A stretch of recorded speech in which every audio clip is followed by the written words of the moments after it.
control, shoveling dirt in every hole. Predators to condemn your soul, watching you and watching me.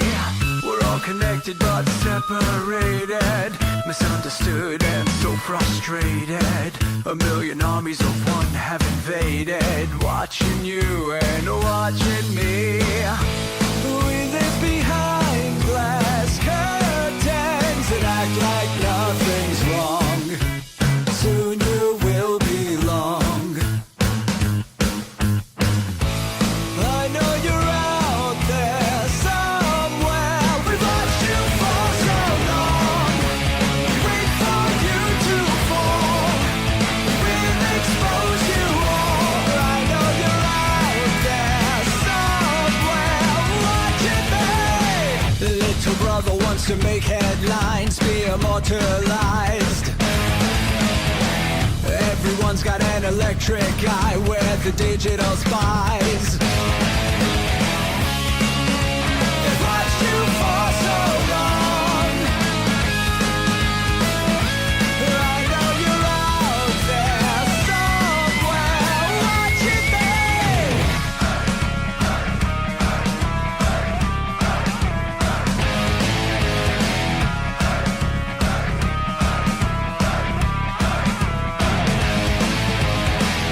We the people have taken over. We the people are little brother, standing by to dethrone each other, watching you and watching me.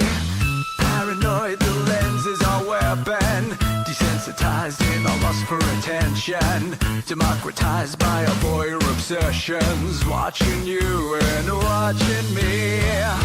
Slaves to perfection, don't let them project you as you are. Reveal your every flaw. I know you're out there somewhere. We've watched you for so long. Wait for you to fall. We'll expose you all. I know you're out there somewhere watching me. Little brother wants to make headlines, be immortalized. Everyone's got an electric eye, we're the digital spies. They've watched you for so long. I know you're out there somewhere watching me.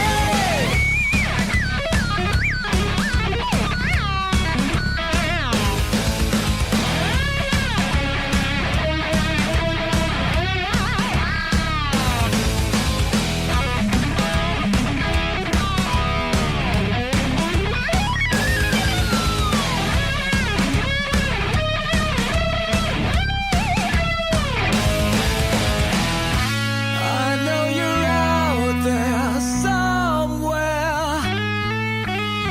This is the new totalitarian state. 1,000 eyes are waiting for you to break. Stay in line, don't make a mistake. We're watching. We watched you for so long. We wait for you to fall. We will expose you all. I know you're out there somewhere watching me.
Let your experience begin right now. From high atop the mountains of British Columbia to you listening around the world, this is Spaced Out Radio. You can follow us on our website, spacedoutradio.com, on Twitter, @SpacedOutRadio. Give our Facebook page a like, Spaced Out Radio Show. You can follow us on Instagram, Dave Scott, SOR, or on our YouTube channel, Spaced Out Radio Show.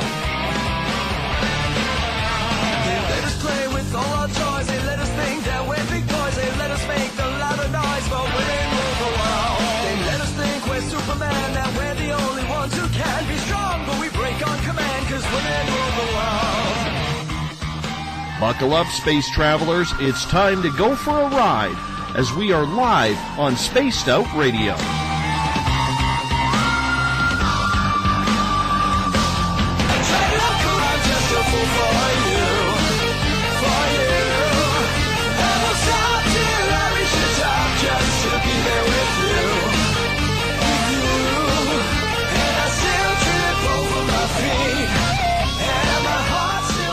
Ignition sequence start. 6, 5, 4, 3, 2, 1.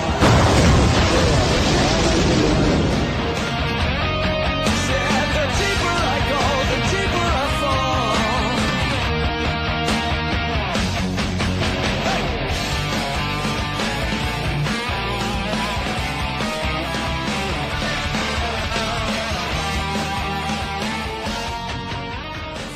Good evening and welcome to Spaced Out Radio. Tonight I am your host, Dave Scott, and thank you so much for tuning in and listening in at spacedoutradio.com and on Spreaker.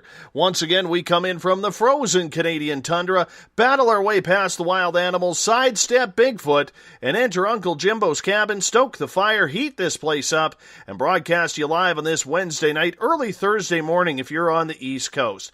Here at SOR, we do this thing 7 nights a week, 3 hours a night.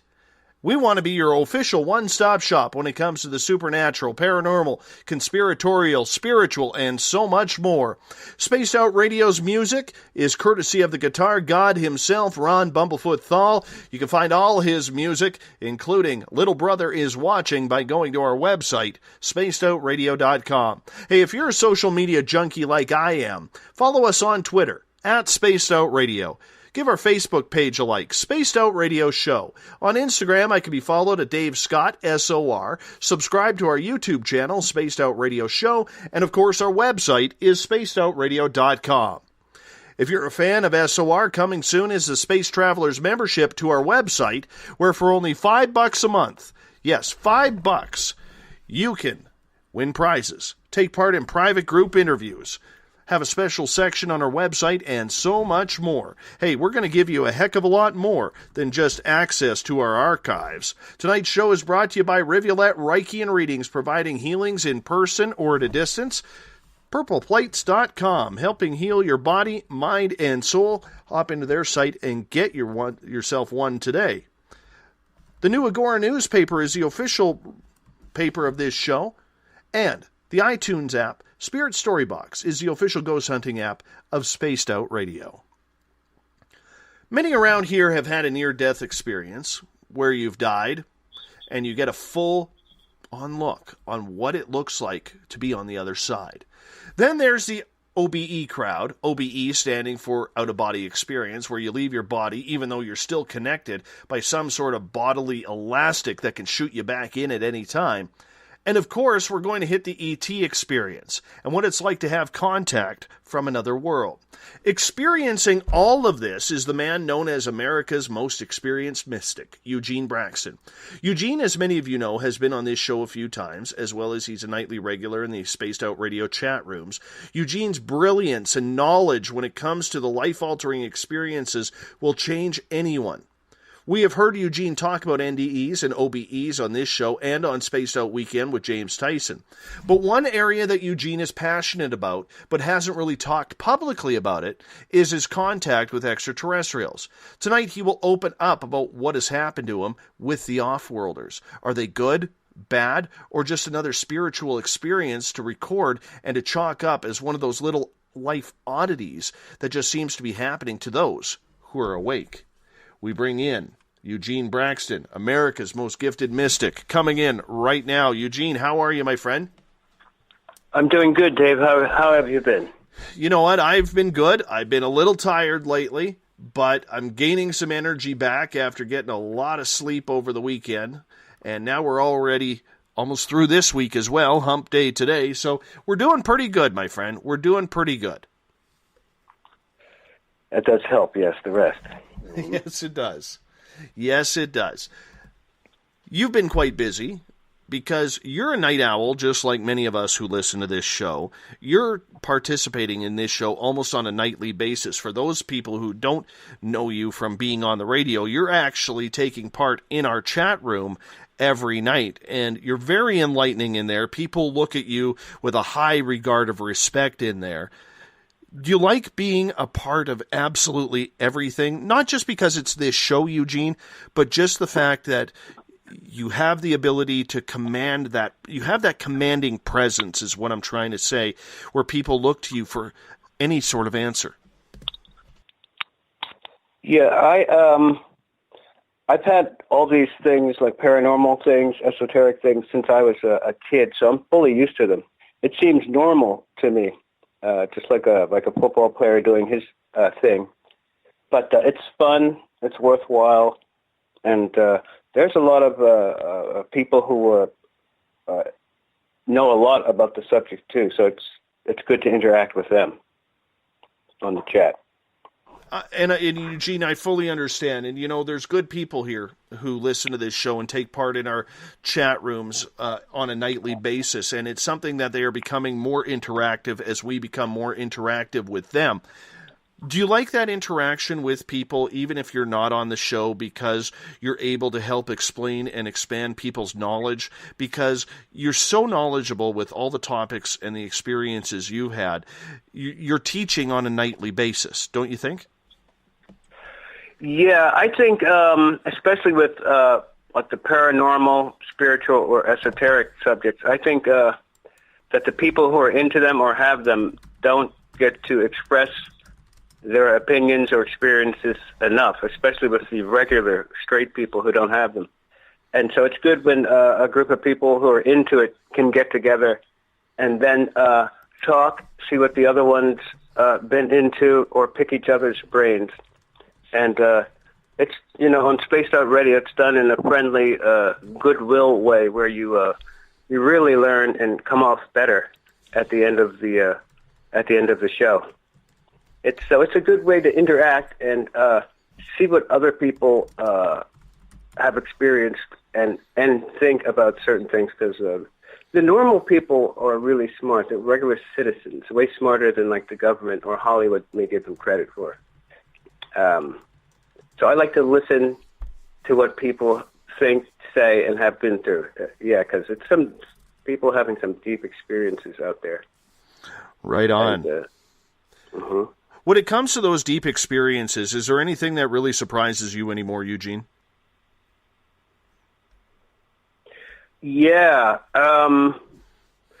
There's a lot of things in ufology that surprise me. That's like this ever-expanding experience, you know, spiritual experience. And so that's one of the things that surprises me. And human behavior is another thing. We see on the news these people going wild, you know, eating each other and bombing each other. But esoteric-wise, the UFO thing is really big for me now, and so is the near-death. Those two things. There's so much to that field: haunted houses, out of bodies, the Bigfoot. I think all of those things are connected and interconnected, some more than others, but I think they're all part of God's paranormal mansion, different wings in his mansion. That's how I see them. And in a lot of ways, that's how they seem to be connected, you know. There is such a spiritual side to absolutely everything that goes on. And there's so many more questions than answers. And people have often asked me with my own experiences, whether it's been extraterrestrial, Bigfoot, paranormal, they always say, have you been able to find that answer that you need? Have you been able to itch that scratch that you have, or scratch that itch that you have? Pardon my mixing up the words there. But one of the things that I always say back is no. Because the reason why is when you have one experience, no matter how big or how small, that one experience opens up 1,000 questions. It's like when you open up a door, and on the other side of that door is another 10 doors. And on each one of those 10 doors, you open those doors up, there's another 10 to 20 doors after them. And it gets ridiculous, and it's frustrating, and it's mind-boggling. And, I can see where people go crazy over this stuff because there just isn't the answers that are out there. We can talk to people such as yourself, or listen to radio programs like this, or we can not hear what the government knows, or science knows, or a combination of both. And that's not even including, Eugene, the disinformation groups out there that are pumping things up. So I could see where a lot of people get very frustrated with this. How do you deal with not being able to get frustrated? I feel that, just like you said, with this field that we study,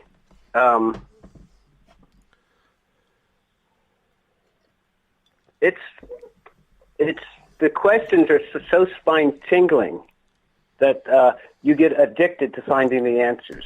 Just like in that Close Encounters thing when Richard Dreyfuss was building that mound of clay in his living room, it becomes like an obsession. A good one and a clean one, but the paranormal becomes an obsession. And some of the things, especially like ufology, for me, it's like sticks to you, and you.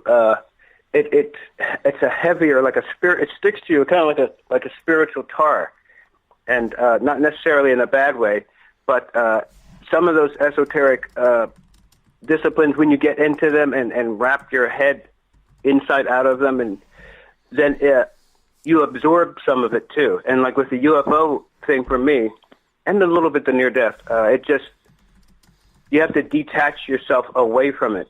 But just for every question, there's always an answer somewhere. And a lot of times the answer will lie right inside the person themselves.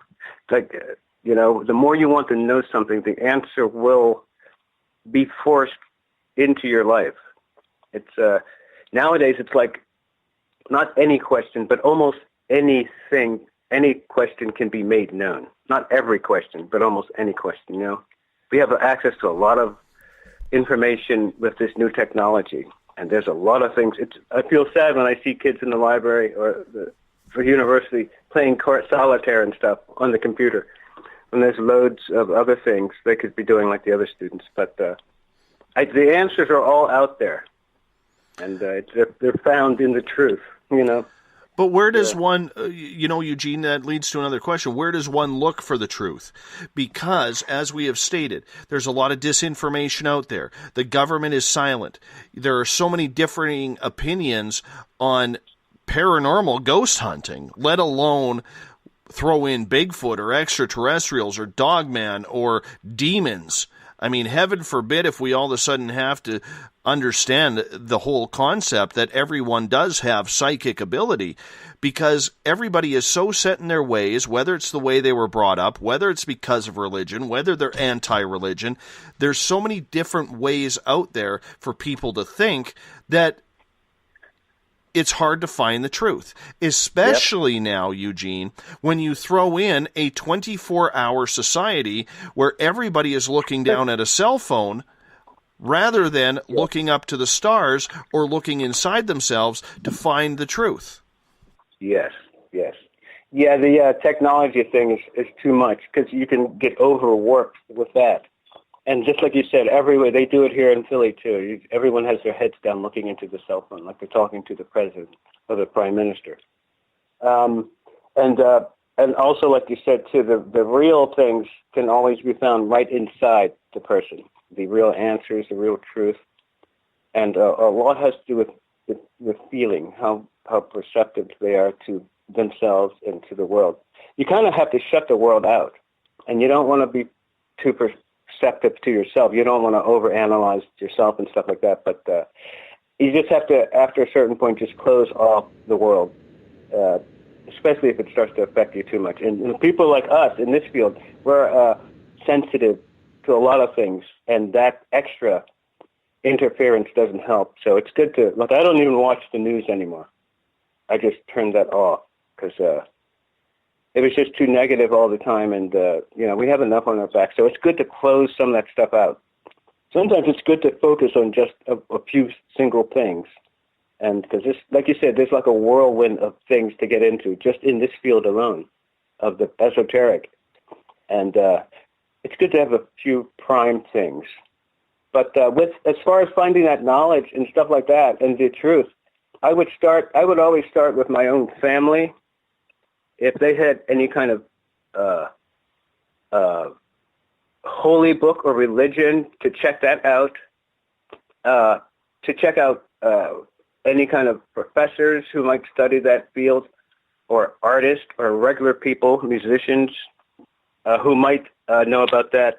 So I would try to get a mix of the regular people and the professionals. But I would also go back and look at all the old-time scholars in those fields, in the paranormal fields, because they were really deep.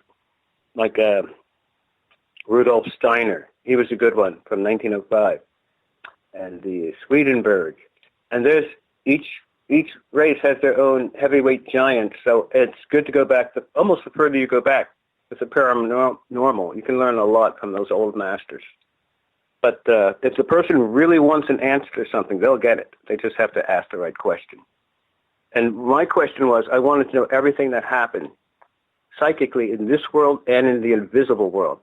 And 2 years after I asked that, God started to show me all those things.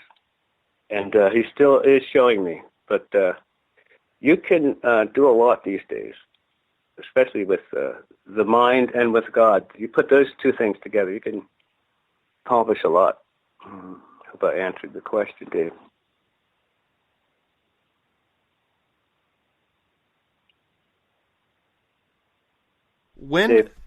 Eugene, when you mention how you have to trust your faith, you have to trust in God, I believe you in that.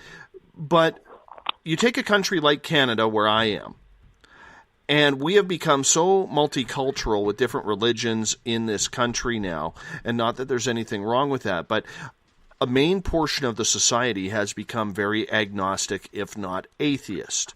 Then in the United States, we see this happening as well, because we're not allowed to be politically correct. It's almost, anti-human now to say that you have any sort of Christian belief, and I'm not trying to bring in any religious debate here.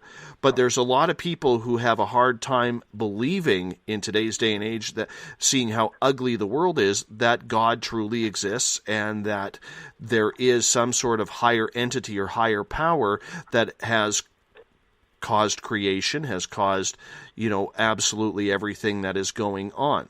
So when you mention the faith part in it, how do you win someone over to believe in that when they can barely understand what is going on, because what they are seeing on TV every night isn't the most pleasant? Yeah, a lot of it, I could see where a lot of people would be turned off, especially with the priests doing their thing, and all the other madness that's in the world. But with the faith, I was saying that the person should check out the holy books or religious traditions of their race and see if they have any answers. I'm not saying adhere to them, but I'm saying that on the way to the path of higher knowledge, they should definitely check out and see what the religious book says, because they're not all dumb, those holy books. And each group has theirs, especially the main three, Muslim, Christian, and Jewish. So they should definitely start there if they want to go in that spiritual, mystic, psychic path, because there's a lot of spiritual knowledge in those. They shouldn't be just thrown away. And like you said, a lot of people are getting away from God, and that's the reason why a lot of these mysteries haven't been unknown, because once you link up with that ultimate source, ultimate power, then you can easily do those, find out all those kind of questions, because you have access to a main, like, computer bank or library, and you can get that access immediately. That's what the mystics is all about, getting knowledge immediately, or insight immediately from God directly. And so those mysteries can be easily unraveled when you have a super helper helping you. These days, it does sound corny to talk about God, but he's the one thing, at least with me, power, that's never, ever, ever let me down. And so people forget, the God of their youth who helped them stay alive to this day, and but they cry out to them, when their parents are in the hospital sick. It's funny, the back turning and then flip-flopping that people do with God when, he's helped them out so many, many times. Someone like me, I've died and was literally brought back to life, so I have a firm belief in God because I've experienced it. But they say the ones who don't believe are just closed off to that side anyway. The belief in something, especially something super high, opens up all those doors. So the people who are, and there's a movement underway in a lot of ways to discount God from not just the paranormal, but from anything. That's the worst mistake you can make. That's the worst kind of protection you can lose, because there's a lot in that paranormal realm. That's God's realm. There's a lot to deal with where you need a full shield, or else, like you said, you will go over the edge. And that's just from dealing it in a conscious way. You start dealing with that spiritual realms in the unconscious way or out of body, and you don't have a spiritual anchor, a backup, who's from that realm like God is, you will be in some deep trouble and open to all kinds of attack. I think Eric was kind of mentioning something like that yesterday, but you need in that world a full shield, a full armor of God, and that's the one power that you have that you can navigate that universe, all kinds of things. And we just seem to lose Eugene here on Skype, so I'm going to bring him right back here. 1 second here. As we are talking with Eugene Braxton tonight on Spaced Out Radio. He is known as America's most experienced mystic. You probably hear the phone ringing. Hey, Dave. There we go. Got disconnected. Yes, we are running. We were talking about the experience, about trying to find that belief in oneself and the higher power. Yeah, you got to have God in it. If it's about the spiritual, He is the spiritual. So it's foolish to not include the maker and the controller of all of that in with you. He's the one who can keep you safe, because the person cannot keep them safe, their own self safe here in this world, let alone the astral world, which they know little about. All humans compared to God. So He's the one you can call on at any time to help you to answer a question. So it's stupid. The ones who limit themselves by not believing in a God, there's some people who won't even deal with them. But you got to have, that's where it all comes from, especially any kind of mystical knowledge, abilities, all that stuff. You can get them pure in the, pure state from God. You can get them fast, and you can get them in the right way, so that you can use those things in the right way. The people want the power, but they don't want the God behind the power. So, and in that way, they'll be limited too. It's like God only. It's an interesting thing, but you got to have God in the spiritual. Then all those doors that seem insurmountable will be easily opened, easily too. You'll see it with clarity, just like the near death, and now with the UFO thing. And that ever-expanding UFO thing won't be completely solved in 360-degree angles, but what we've done with our UFO research goes beyond what's anything happening out there now. And we connect a lot of stuff up. But you got to have God in it, because that's a freaky world. And the normal person who's not even into it like us will flip out just from having an out-of-body.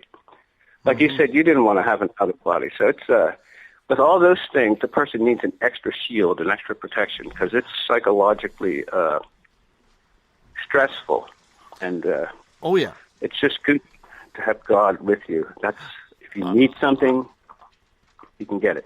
I know that all too well, Eugene, because you know what? It's funny. There's something that absolutely petrifies me, and we'll get into the OBE experiences later on in the show, but there's something that absolutely freaks the living hell out of me about OBEs and, swimming around astrally, trying to get back to my body, not knowing if it has. And I'm talking, I've been 8 feet from an extraterrestrial. You know what I'm saying? I've had one on the other side of the window. Sure, it startled me, but I can do that no problem. If I see another extraterrestrial standing in front of me, I'm going up to it. I'm not running away. I'm going up to it. But an OBE or a near-death experience, I don't know, man. I don't think I'm ready for that just yet. I'm not ready for that type of responsibility, because I'm still got too much to figure out on the other end before I take another topic on. That's for sure. But that's me personally. That's wise. Eugene, I'm going to get you, hold on to that answer. I'm going to get you to hold on here for a few minutes as we're going to hop out for our break at the bottom of the hour. I know I got a few friends listening in who we were out for drinks after the daytime career today. Hilda, Andy, and what's her name? Caitlin. Just so you know, Bill Cardwell says the password tonight is thanatophobia. We'll get to what that means right after this. Thanatophobia, tonight's password. You're listening to Spaced Out Radio. I am your host, Dave Scott. We'll be back after this break. Would you like to become one of our space travelers? All you have to do is click on the Space Travelers icon at spacedoutradio.com. For only $5 a month, you can get access to some great prizes, as well as private monthly shows, newsletters, and a members-only section on our website. Become a space traveler today. Hi there. This is your medium, Joanna, from Spaced Out Weekend, 2 mediums and a large. I would love it if you would come and join us with host James Tyson every other Sunday on Spaced Out Weekend. Together, we will take your calls and your questions live. Our goal is to provide you with a positive outlook on deep questions that you may have. Questions regarding love, relationships, money, or whatever else is on your mind. Come and check us out at spacedoutradio.com. Every Saturday and Sunday night, as Dave Scott wanders aimlessly in the wilderness, you can come hang out with me, James Tyson, in Spaced Out Weekend. Starting at 9 p.m. Pacific, midnight Eastern, I'll take you along as we talk with some of the best experts in their fields. SpacedOutRadio.com is the place to find us. So sit down, relax, put your feet up. Enjoy the topics like the paranormal, supernatural, intuitiveness, and so much more. Hope to see you there. Hi there, this is Elizabeth Anglin, and on the last Monday of every month, I join Dave Scott for Spaced Out Radio's Cosmic Passport. We delve into everything from extraterrestrial contact to animal communication. It's a lot of fun, and every month it's something different and exciting. I would love it if you would join us. You can hear and learn from my experiences, and I'd like to know about yours as well. Cosmic Passport on spacedoutradio.com. Hey everybody, this is Patrick Webster Small, and I'm here to bring you the Webster Phenomena every Saturday night, live at 8 p.m. Pacific, 11 p.m. Eastern. If you're looking for aliens and extraterrestrials, well, we've got them. Big and tall, short and small. You're bound to find what you're looking for, so join me on the Webster Phenomena right here on Spaced Out Radio.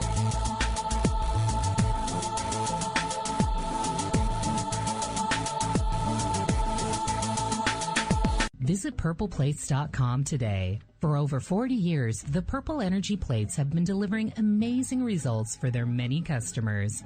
Inspired by the great genius Nikola Tesla, the harmony, healing, and energetic effects of the plates have proven over and over to be beneficial and often miraculous to thousands of customers. With their money-back guarantee and the many benefits, how can you afford not to get one?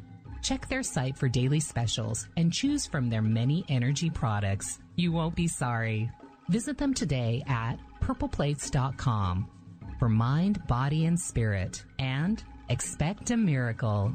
Have you ever wondered about those weird and strange creatures people have reported throughout history? Do you wonder if those stories are real? Me too, and that's why I started Cryptopia.us. Hey, this is Rob Morphy, crypto historian. Join me once a month on Spaced Out Radio with Dave Scott, where we will get into the odd and bizarre reports, from the Dover demon to hairy hominids and everything in between. I will break down what people like you and me are seeing at spacedoutradio.com. Looking for a place to advertise at a very reasonable cost? Look no further than Spaced Out Radio. SpacedOutRadio.com has an advertising tab that you can click on to check out our daily, weekly, and monthly packages to play on radio or our website, including social media. From commercial spots to banners, we have it all. Check out our competitive pricing today.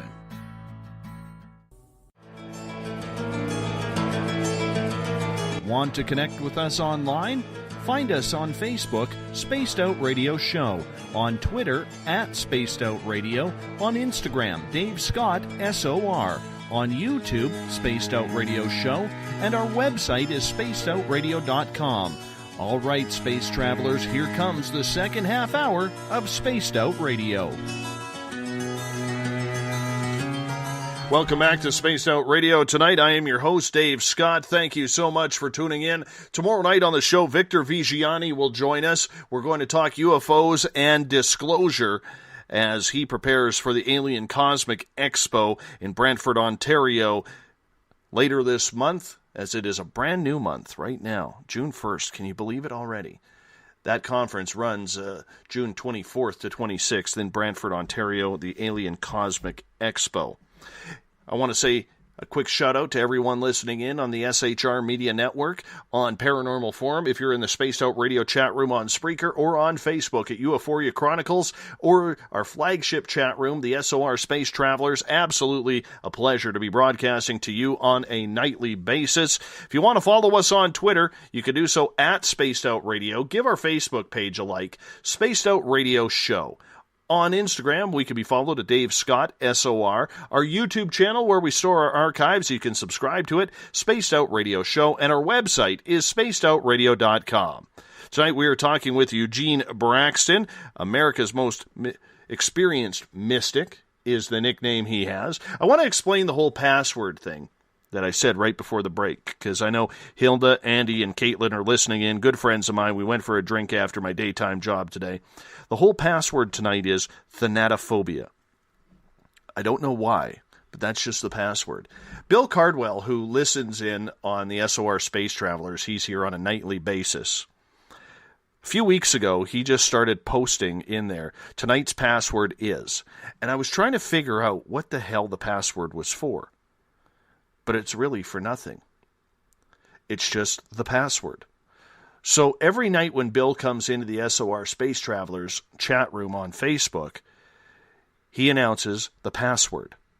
And it's one of those little gimmicks that happens as you spend a lot of time together, Bill and friends, with this show, all of you listening into this show with our guests, and you kind of just run with it. It's about having fun and making it all part of the experience. The password is for nothing. Just for nothing. It's just the password for life, I guess. I have no idea. But the password tonight is thanatophobia. Eugene Braxton, once again, is our guest. Eugene, I had to get that out because I got a lot of people saying, what the hell is that all about? So I had to just get it out there. It's all about having fun. Anyways, right before the break, we were talking about that there should be some sort of belief system in order to try and understand and get the answers to what is going on in life's little mysteries. You have done so many interviews, so many radio stations, so many lectures about what you have learned about near-death experiences, out-of-body experiences. You're the go-to guy when it comes to this, Eugene. I mean, when you have not only media, but university professors asking you for opinions on why this is happening, and please explain it to me, you're not a stupid guy. You're a guy who people look to for answers because we're not able to find the answers on our own. But one of the subjects that you have really stayed away from, and I don't know why, maybe it's just never come up, is the extraterrestrial experience that you have had. I would love for you to delve into that. And when did that start happening for you? Yeah, Dave. I've lightly talked about it, but not talked about it in any kind of research ways, or gotten into any kind of depth about it. And you asked me, how did I get into the study of it? Yeah, when did your first experience with extraterrestrials happen? I was about, either 6 or 7. And I was in bed. We had bunk beds. I had a brother. And I saw this little, what we would know as a gray, poking his, as I looked up at the ceiling, I saw him poking his head down at me, as though he had climbed up the bunk bed, behind my head, and looked down at me. And then either I went under the covers or I lost consciousness. But I definitely remember that. I'll never forget that. That was the first thing. And I might have back then thought I was imagining it. But that was, and he peeked out at me when I was in bed. I was about 6 or 7. My brother was in the room, but he was probably asleep. And then after that, it would be right after the near death. I had the near death at 15, and at 19, I was 19, yeah, I saw a UFO with a school friend in Ohio, Roger. And it was on a main boulevard where other cars were, but when the UFO showed up, nothing moved at all. And out of the peripheral vision, I could see the headlights of the other cars. But they froze there during the entire sighting. And that was the first full sighting and probable abduction. And I've always kept the UFO things to myself, just because it's so realistically outlandish. In one way, it's realistic. Then in another way, it's outlandish. Like in the conscious way, it's outlandish to even think about those kind of things happening. I used to struggle with them during the dreams. And then in the unconscious or spiritual way, it's fully realistic because you know it's happening. You're struggling with them, and you remember it. That's a sign if you remember the experience later. It's usually more than a dream or something like that. But I have these big, huge scar marks on both my thighs, up near the waist, or in that crotch area, on the thighs. And I showed Dr. J. He verified them, and they had the same web stitching. So I have a personal stake in this. I want to see the whys and the, that's what got me curious. But the sightings, the head above my face, and just like you said about one psychic occurrence bringing on another until the person is occurrence prone. After that first sighting with Roger, I would have another one within a year or so, maybe that same summer or the summer. There were a few in the 19-year-old age group. And then another one here in Philadelphia with my son, and he had his football pads over. He was coming from football practice, like the Pee Wee football. And we saw one. This was the sphere. In the 70s, it was the saucer. This one came as a white sphere. It looked like, in fact, we were driving on the highway near the Philly airport, and I said, "Look, Eddie, there's the planet Saturn." It was a windy night, and as I said Saturn, and we looked at it, we could see the rings and all. I realized that, wait a second, we can't see the planet Saturn from the Earth. And as we looked at it, our vision magnified, which is something that usually only happens when you're in spiritual form. But the vision magnified, we could see each individual ring. So without seeing it move, it suddenly went from a planet, what looked like the moon-sized planet. It was suddenly in our atmosphere, then above the bridge that we were driving on. And we slowed down, thinking that other people, and they were racing to go where they were going to go, could see it too, but no one even looked. But he and I saw it, and it was right above our car, and the traffic was too much for us to fully stop. Then it bounced across the highway and sunk down into this marsh. And like sometimes experiences do, we just shook it off and continued on our way. But a month before that, we had a UFO sighting at a haunted house. I had mentioned it once on Spaced Out Radio. A month later, after the haunted house, we saw this UFO on the highway. So it's a lot of things that are connected. But that UFO thing is especially spooky, scary. It's definitely real.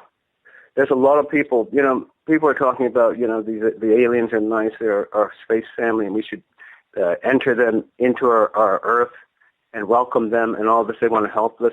But when you really just coldly look at it, we don't know a lot about these beings. We don't know what they are. We're not really sure what they are definitely. Everyone has ideas. We don't know what they are. We don't know where exactly they came from. The stories that they tell people seem to differ each generation. Sometimes they tell people outright lies. They've actually gone and said that 1 minute they're from the Pleiades, then they're from Mars back in the 50s. At one point they have claimed that they were Jesus Christ and God. What Betty Hill was told when she asked, "Who are you guys?" They said, "We are your parents." And so you get all kinds of answers, but no real answers. You can't get any kind of information from these beings. A lot of them are cold and clinical. And a lot of people who have had UFO experiences almost have that Stockholm syndrome, where after being treated badly, they then start to identify with the people who treated them badly. So people have switched into seeing something and there are good ETs, or what people perceive as ETs. Some people believe that some people believe that what they see as angels, they may possibly some people can't distinguish between angels and ETs. I asked Betty Hill that. I said, "Do you ever think people mistake angels for extraterrestrials?" And she had never considered that. But the similarities are exactly the same. So if the person just coldly, and that was good for working with Dr. Jacobs, because he just coldly analyzed the evidence that was in front of him. And I took that a step further, and the negative aspect of the ufology went into the realm of demonism. It literally and easily went there, and other people from the past have backed that up, like Hynek, J. Allen Hynek, and Jacques Vallée, and the holy books of all the three main holy books, also back that up. So the FBI has said it, government scientists have said it, and the two greatest UFO researchers in the last 100 years have said it.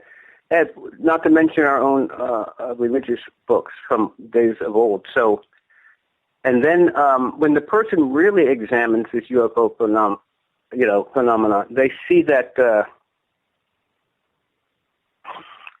part of it is wishful thinking, to think that these beings are here to help us, and some of it's outright denial. And there's a lot to that, but the people have kind of been. This may sound wild to them to hear, but they've almost been brainwashed away from real spirituality into a kind of like ET spirituality, where reincarnation is the norm. A person has several lives. There is no God, or the name of God has changed. It's a warped kind of thing. And one lady I heard yesterday said that a couple of days ago, that the aliens who abducted me treated me badly, but I still felt that they were all right, or I still trusted them, or something to that effect. And but these things they've literally giving us nothing, and they're always taking from us samples, skin scrapings. All of they take, Dave, and there's a lot. I used to have beneficial and positive experiences with beings who I felt were ETs or angels, or a combination of both. But these spirit beings, and I would go, and it's a part of that abduction indoctrination, to go to learning centers or learning levels. There's always like a layer behind the layer. There's like the reality, there's like the illusion that people initially see, and then there's the reality behind the illusion, like a used car. It looks fine. Then when you get in, drive 50 miles, it breaks down. So and in the near-death, there was a reality behind the normal, what people see as a near-death illusion. So in the solving of the near-death, there was a sub-reality behind that, and that merged in with another reality that would seemingly be a polar opposite. I think you understand what I'm saying, but it's good to double and triple look into things, especially when you have beings from another dimension. It seems like they're coming from another depth more so than a planet, because we could see them through the skies if they were coming from a planet. And I helped Dr. J to curb his thinking and be more bendable in the way of thinking about, because he was of the mindset that these beings are physical beings come in physical ships from a physical planet.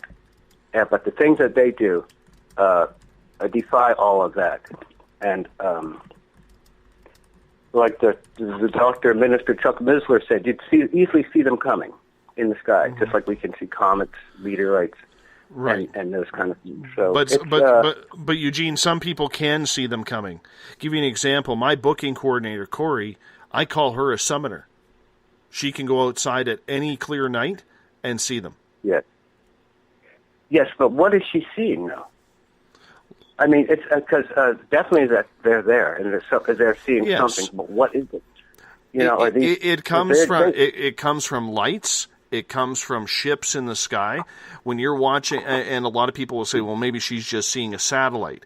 Well, the satellite doesn't stop and didn't do a 90-degree turn. Mm-hmm. Right? Yeah, I mean, I'm sure that she's seen UFO activity, but when it gets down to these UFOs and these aliens, what really are we seeing? Or their appearance here, is that some kind of illusion too? They seem to be all kind of things where they could morph into this, morph into that, but behind what we see them presenting to us, what are they in origin and like that? Because there's so little that we really know about them. Oh, absolutely. But they're leaving tracks and traces that can be followed. And, very understandable, Eugene, but it also comes down to the fact that it's our own governments who have made contact who are not filling us in on what the truth is. And even the Pope, for instance, who has come out this year and said he believes there is extraterrestrials outside of Earth and that God has created life outside of this planet, he has not come out and said what he knows.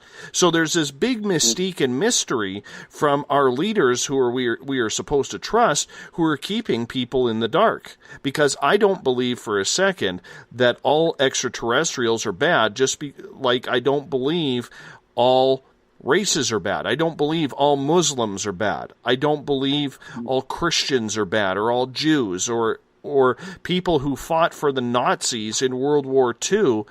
Many of them didn't have a choice. It was fight. Yeah. It was fight or die, or we'll kill your family. Yeah. They had no choice. Yeah. They didn't want to.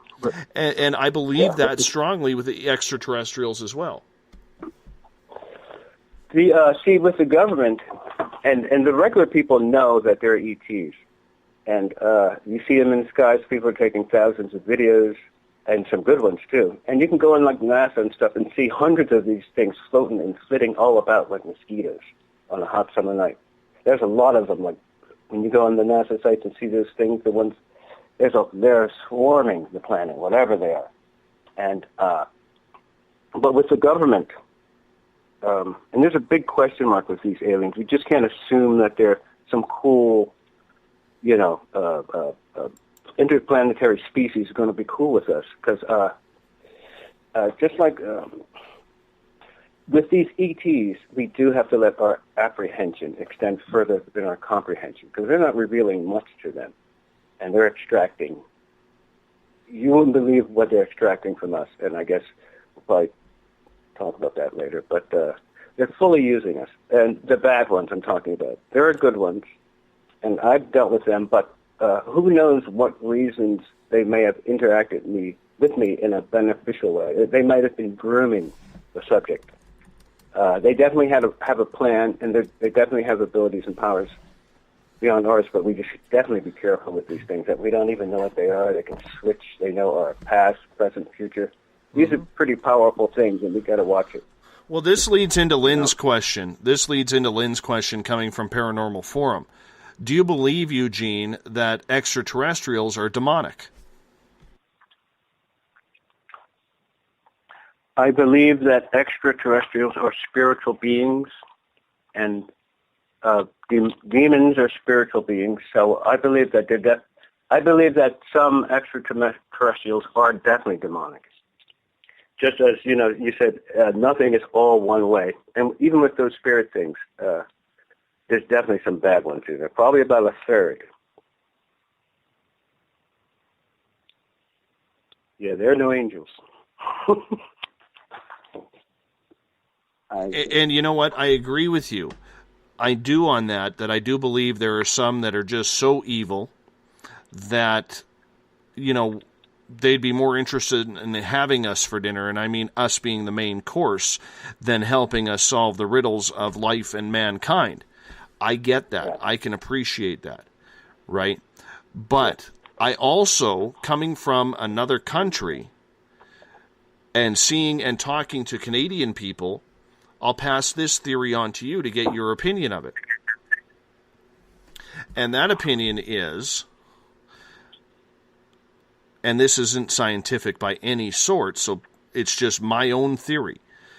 I strongly believe that what is happening with people down in the United States with very negative contact is quite contrary to most Canadian people I have met who have had contact. And I strongly believe that that has to do with the fact that in 1953, President Eisenhower, when he was on tour to California, went into Edwards Air Force Base and cut a deal, which was humans for technology. And that's why what they say. And it could have easily happened. Yeah, I could see that happening. Mm-hmm. And that's why. Go ahead. No, and that's why I strongly believe, Eugene, that there is a lot of differing opinions, and it's not just the U.S. There's a lot of negative experiences happening in Russia, in Europe, okay, like Britain. All these major players on the world scene for world powers that have all of this military technology, and yet the countries that are smaller, such as Canada, such as Mexico, such as Brazil, such as Portugal, who have taken another step towards ufology, don't seem to be having the negative as much as the other countries who are more technically advanced, especially militarily. I mean, they might have certain countries that they might be their number one, their prime selective stock, and the secondary, and the other countries may simply be in a downgraded assembly line, if you will. And they're operating in all facets, and they seem to be operating heavily. They're operating in a clandestine way. We can't even see them because a lot of times they're taking the astral body, and they're deriving from us way more than just skin samplings and physical stuff, DNA. They're actually involved with the soul energy process, and that can be fully drained from us when we sleep. Because a couple of days ago you said that you had fallen asleep, and when you woke up you felt drained as though you hadn't slept at all. And a lot of times they will drain the cosmic energy out of a being. They could do it directly from the astral body or when the person's sleeping, but that cosmic energy might boosts them hundreds of years, maybe even from just like, say, maybe a month or a half a month. But so that's a lot of what they're taking too. It's electromagnetic, and they're draining us of that cosmic energy. In addition to using us for sex, taking samples of our skin, restraining us, it's monstrous. In an equal way that it's the people have good experiences, those are almost too wonderful, too ecstatic. And the ones who have bad experiences, it's the opposite extreme. But so you have that agony, and then you have the ecstasy. And so that's why it's important to find out what these things, because the people who are having the agony are going through a lot of stuff, and some of them will be changed forever, psychologically. Everyone absolutely couldn't handle it. And I don't think a lot of people can handle it. But with the government, see, I feel that, like for me, I am not going. The government, I know they know way more than what the regular people do, because I have a friend who's in the CIA, and so they know more about the aliens than we do. But it's stupid for the citizens to outrightly tell the government that you're keeping information from us. If it's true, then if it's not true, then they're going to be mad and keep it anyway. But if it's true, they're still going to keep it. You can't really fight your government, especially say, when you're telling them to tell us this secret, because they're doing it what they think is for the general safety of the country, and the individuals can wait. But some of the stuff that they have possibly learned is stuff that maybe regular people shouldn't know, especially the stuff on the dark side. And there's a lot of people who literally could not handle some of the information that the government knows about things that, like you and I know, but that regular house moms and athletes don't know. What's, some of the stuff that's going on with any kind of possible government thing. But you can't make the government do it. And here in this country, if you start bitching about the government too much, you'll get silenced. And so it's stupid to go against your own government, trying to make them give you something that you can't make them give it to you, and they may not want to. So it's easier to just go out and find the answers yourself, which a lot of people are doing. But definitely with us here, with me, I'm not going to be saying that the government's doing this or withholding, because that, you'll find yourself in trouble fast. And so I'm not playing this government, but I'm sure they know way more than us, and they get their information from us anyway. So the regular people, we have the pool of knowledge. All we have to do is just concentrate it together, and then government will be coming to us. But you can't make government do nothing, and I'm not going to throw any stones at them by telling that they're withholding stuff, because I'm not fighting any government. Me either, my friend. Eugene, I'm going to get you to hold on. We're going to hop out for a break here at the top of the hour. We're going to continue the ET talk before getting into some OBEs and NDEs. Eugene Braxton is our guest. He's known as America's most experienced mystic. He's on the show tonight. You're listening to Spaced Out Radio. I am your host, Dave Scott.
Terrestrials?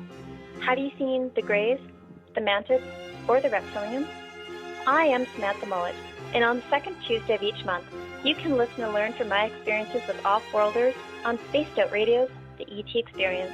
With host Dave Scott, we'll sit down and chat about what's going on with our friends from other worlds. We'll also try to answer your questions, so please tune in on the second Tuesday of the month, only on Spaced Out Radio. Are you interested in advertising on Spaced Out Radio? Head to our website at spacedoutradio.com and click on our advertising tab. There, you will find an assortment of ways you can get your product out there with us, from radio commercials to banners and social media. Have a product you like our hosts to endorse? We can do that too. Visit spacedoutradio.com for more details. Did you know that Spaced Out Radio runs 7 days a week? Hi, it's James Tyson from Spaced Out Weekend. Every Saturday and Sunday night, starting at 9 p.m. Pacific, midnight Eastern, you can join me and my guests for some great chatter about what's going on out in the universe, or even in that dark part of the basement you really don't want to go back into. Well, let's find the answers to your experiences together. So come on up to Uncle Jimbo's cabin on the weekend. For more information, look us up at spacedoutradio.com. You hear footsteps in the empty room above you. A rocking chair begins rocking by itself. Don't be afraid of the things that go bump in the night. Reach for Spirit Storybox, the iPhone app the Huffington Post UK called the only ghost hunting app you will ever need. Spirit Storybox. The spirits are telling their stories. Are you listening? Attention Spaced Out Radio listeners. For only $5 a month, you can join Spaced Out Radio Space Travelers. Your membership at spacedoutradio.com will give you access to private fan area on the website, get you a monthly newsletter, draws for monthly swag, and a whole lot more. Sign up today to become a part of the Spaced Out Radio experience. Right here, this is where we divulge the fruit of our research.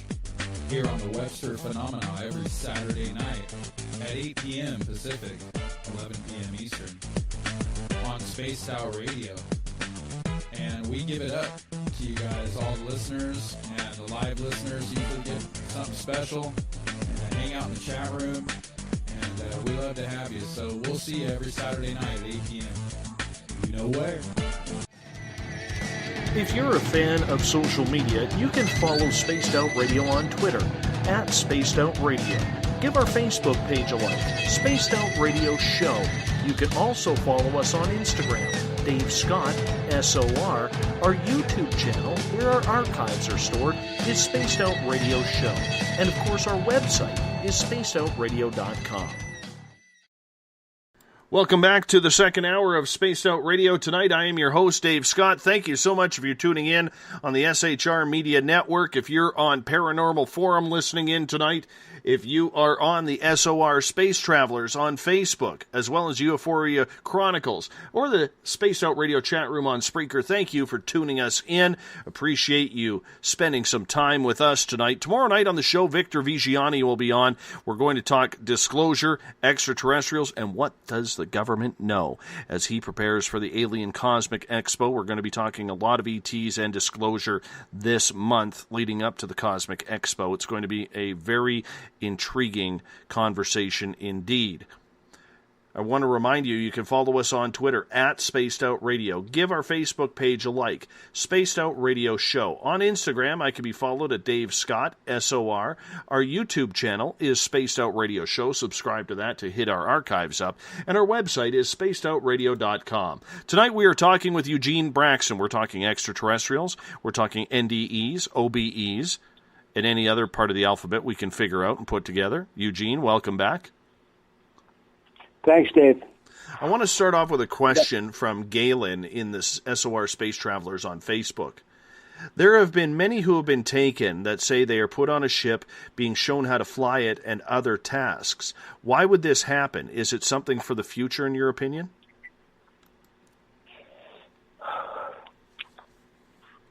I've heard about people saying that they fly ships. I think they may be checking to see what people's natural ability might be. Some might be telepathic receivers, some might be telepathic senders, some might be able to interface with the UFO and command it. I think they might have been trying to evaluate the ability of the subject or experiencer. Mm-hmm. That's what I would guess. I don't think they would deliberately let a human have control of the ship. I'd love to have control of one of those UFO ships. I'd like to try it out, too, because it's something that I am very, very intrigued with. I know with my personal experiences where I have had a ship land 150 yards away from me, I've seen extraterrestrials up close. If it were to happen now, and I wish, hindsight being 20/20, that I knew what I know now back then, I could guarantee you I would be walking up to the extraterrestrial. I'm not sure about the ship because there is apparent radiation that comes off of those that isn't very good for human consumption. But the extraterrestrial, I definitely would. So my opinion on this is one of curiosity and yet one of an elegant fear, if I can use that term, because, you know, you still have to remind ourselves that we are human and we are susceptible to almost everything that is out of the norm for our own human anatomy. Would you agree? I would. And when that natural inklings of primal fear or natural inklings of apprehension come up, that's our own body's natural way of telling us that our spider senses are on and to be on the alert, to be careful. And it's good that people feel that, and it's good that they listen to it, because it's the feelings in your inner feelings will always be true. And people say, you know, that they may say something about, say, like a Dr. Jacobs. Well, he's coming from the fear angle, but there's a fear and ecstasy aspect to the UFO abduction. And if the fear aspect comes in naturally, whether it be a dog in a doghouse who sees the UFO or a child or an adult, there's something that doesn't mix with our feelings with a lot of us when these things are around in our proximity. And that's an alarm bell that we should take careful notice of, because it's natural and it's telling us something. So your fear can keep you alive, but the reason for the fear, and our bodies and feelings don't lie to us inside. Mm-hmm. We may not listen, but they don't lie to us. Well, let me ask you this then. There is a lot of debate, Eugene, right now going on about disclosure. Will it happen this year? Will President Obama be the disclosure president? Do we have to see if Hillary, if she gets elected, will be the disclosure president? There's a lot of media saturation on this right now. Do you believe then, taking this on a human level, that the public, as in people who listen to this show, religious people who go to church every Sunday or Saturday, whatever their date may be, do you think we are ready for it? Percentage-wise, I think that 45% of the people would be ready. The other 55, probably 45% of them would not be ready, and 10 may swing, both either way. But 45% could deal with it. 55% could not deal with or would not want to deal with it.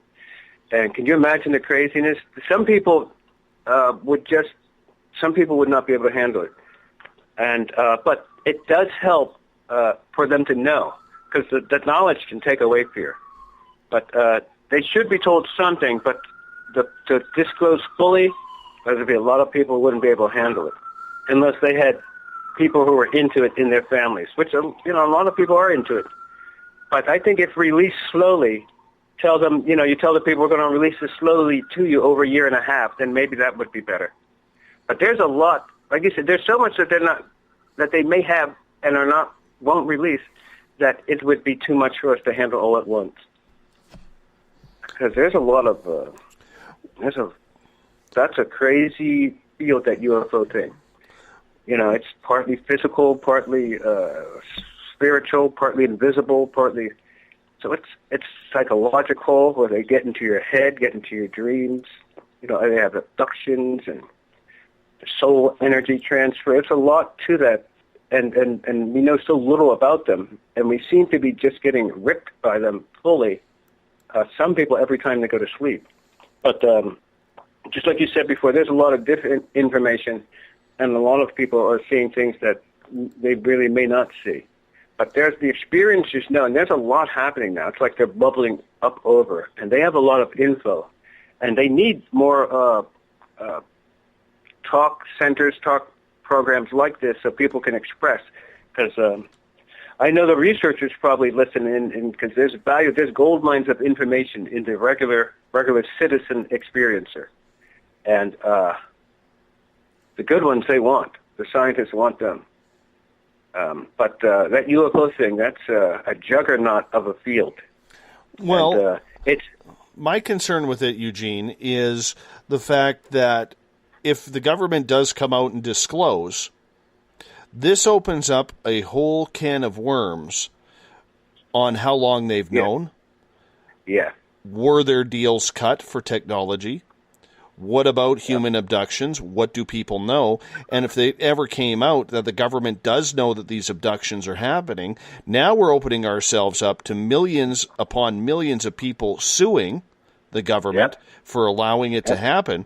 It's going to open up a major Pandora's box when it does come out. Yes, it will, Dave. And that's one reason why they will not disclose it. That's probably more of a reason that way, what you said, than the other way. Because they may not even really care what people think. And who knows what they may have learned from those aliens. They go so beyond what we know that they could not even care about us. But I knew a female who was in the art world, but she was with the CIA, and she said they're about 80 years ahead of us. And with the government, about what they know about the UFOs and aliens. But it's a fully interesting field, and it seems to just keep growing the more you learn about it. But it's definitely there's a lot, the dark side is so much, and it's hurting so many people that it should be fully checked out. See, in the near-death, the bad side of the near-death, those dark NDEs, they ignored them too. They were afraid to check them out. And finally they did. And we have to also check out the dark side of the UFOs. Because it's way more darker in the UFOs than it is in the near-death. The near-death is kind of psychological. But these UFOs, that's... Yeah. And you have to, Eugene, understand that there are secrets. There are secrets being held. Like Hillary is saying, and she's gone on publicly, if she's elected president, she will disclose, unless it is of concern to national security, which is the banner she will hide behind for most of this, she will disclose it. But there's also another piece of blame on this, Eugene, and we're going to be talking a lot about this over the month, is the role of the media. Walter Cronkite would be rolling over in his grave right now, knowing that the media, in their job to be the voice of the public, dropped the ball on what could be the biggest story in mankind next to Jesus Christ coming back.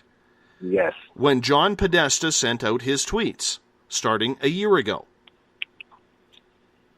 And then Hillary, because it's only been, sorry for cutting you off, it's only been, Eugene, the last 2, 3, 4 weeks maybe at max, that all of a sudden we're seeing the New York Times, the Chicago Tribune, CNN, Fox News, ABC, NBC, starting to really pick up what is happening with UFOs. They, like you said, they may be the biggest culprit. They're the most able to do it and the slowest to respond. We, with our near-death research and book, we decided to go around them, just go straight to the public. And it worked out pretty good because when you need them, they're not around. And then, like something like this, compared to the near-death researchers, the UFO researchers are way ahead. They're growing. It's growing in leaps and bounds what's being discovered about the UFOs and the aliens compared to near-death. And the media should help. They should help. There should be one station, one newspaper, something that, because there's a lot of good information in ufology. There's a lot of people who know a lot of things. But we definitely have to be careful with these invisible... So when you talk about, Eugene, that you think only about 45% of people are prepared and ready for full disclosure on what we know about the extraterrestrial and UFO phenomena, do you believe then that the other 55% are going to cause some sort of anarchy if it does come out? Of the other 55%, 30 of them will, 25, half of them will wait to see how the other half reacts, and the other half may go to the extreme. I think, let's see, about, of those 55%, yeah, about half will wait to see how the other half reacts, and then the other portion, maybe it's about 30-20, but there's going to be a good amount that goes wild. There's some people, that's just their nature. There's some people who can't handle things. You know, they break down or go off at the drop of a hat. It's going to be those fragile, those brittle personalities that will go off. And then the others might follow. But that's one reason why they can't tell. It'd be just two sides of lot. There's some people who don't even believe in UFOs at all. If they saw one, that might fully freak them out forever. But you've seen a couple, and I've seen a few, and so and still that stuns us. But so the normal citizen who doesn't believe in that stuff, anything they can't see, or a scientist, that would stun them. It literally changed their world because those effects and after effects are strong. You never forget that when you see the silent craft flying over you or just hovering there with no sound. There's like this electric buzz that's all around the area. And we were about 2 football fields away. We could see it clearly. There's a big one, too. A saucer shape. But everything gets real weird, quiet. There's no birds that fly. No cars moved. And everything just froze in time. And we were on a highway that has normal traffic on it. It was Saturday night in the summer at 8:30. And when we got back, our friends asked us where we were. And to us, it seemed like a 15-minute ride. And we subconsciously just buried it in the back. And teenagers do that, and so do experiencers. That didn't happen. All right, let's continue on with the baseball game. And then later thought about it and remembered there was a clear sighting and probable abduction because there were some memory issues and the way we both acted afterwards, acted out afterwards. We were only teens. Like I burst out into tears a week or so later from that, or maybe that same night. But they're really stressful, those sightings, and there's too much control aspect that they have over us. You know, where they have control of our minds. We can't move. We can't run. We can't resist back too much. I used to resist back with them until I was knocked into unconsciousness every time. But there was one time where I was able to take a good look at them, and I couldn't believe what I saw. I take a real look through them. And there's like a way where instead, we have to become more proactive with these things, and we can start doing that by being more conscious, you know, in our sleep, with our dreams, and to practice out of bodies. We have to start observing these things through remote viewing and through out of bodies and dreams, and we have to get these skills so we can monitor these beings and keep a track of them. And that's something that we did in the second book. Which is the second half of one huge book. Originally, I wrote a near-death and UFO book. There's like about 500-page book. But it was so comprehensive, I had to split it in half. And the publishers wanted 2 books anyway. I thought it'd be easier to let the public understand what's happening fully with the life after death. And in a lot of ways, that'll help them to understand the UFO thing, because everything is connected. And the people will soon see when the second book comes out. But they're into a lot of things, and they're mainly into us and the energy that we can provide them. And they are feasting. It's bad.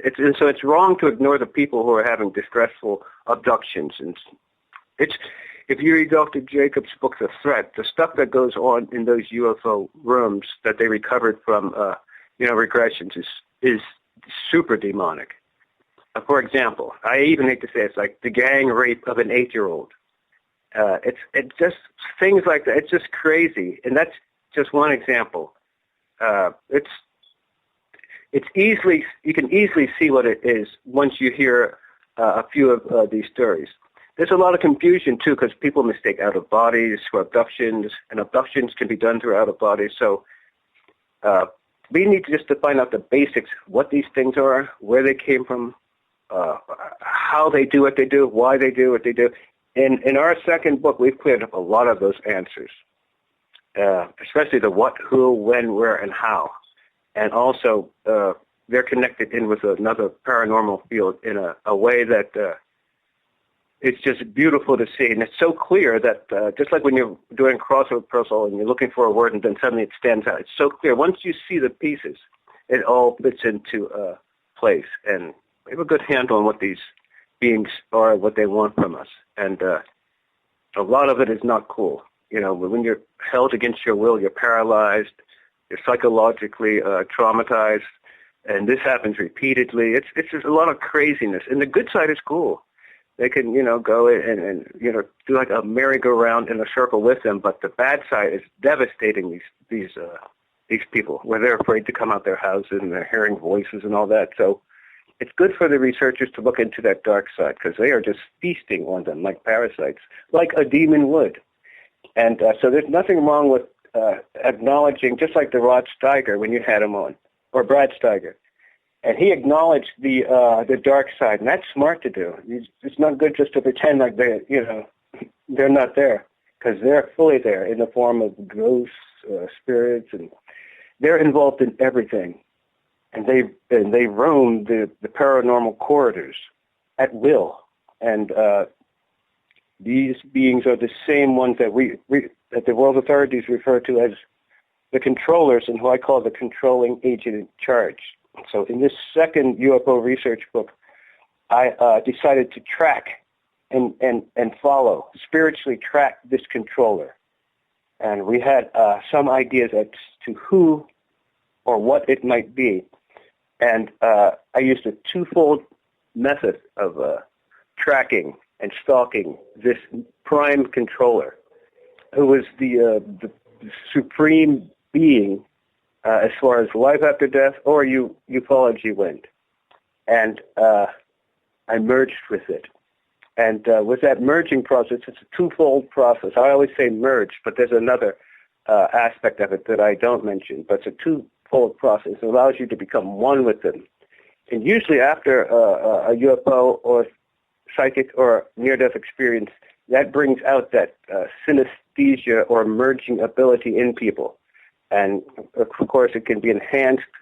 It enhances itself naturally through time after a psychic experience. And you can do other things, psychic boosters that can bring it out.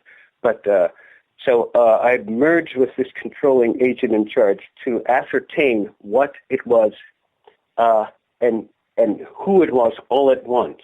And usually when you get divine revelations, you comprehend everything all at once.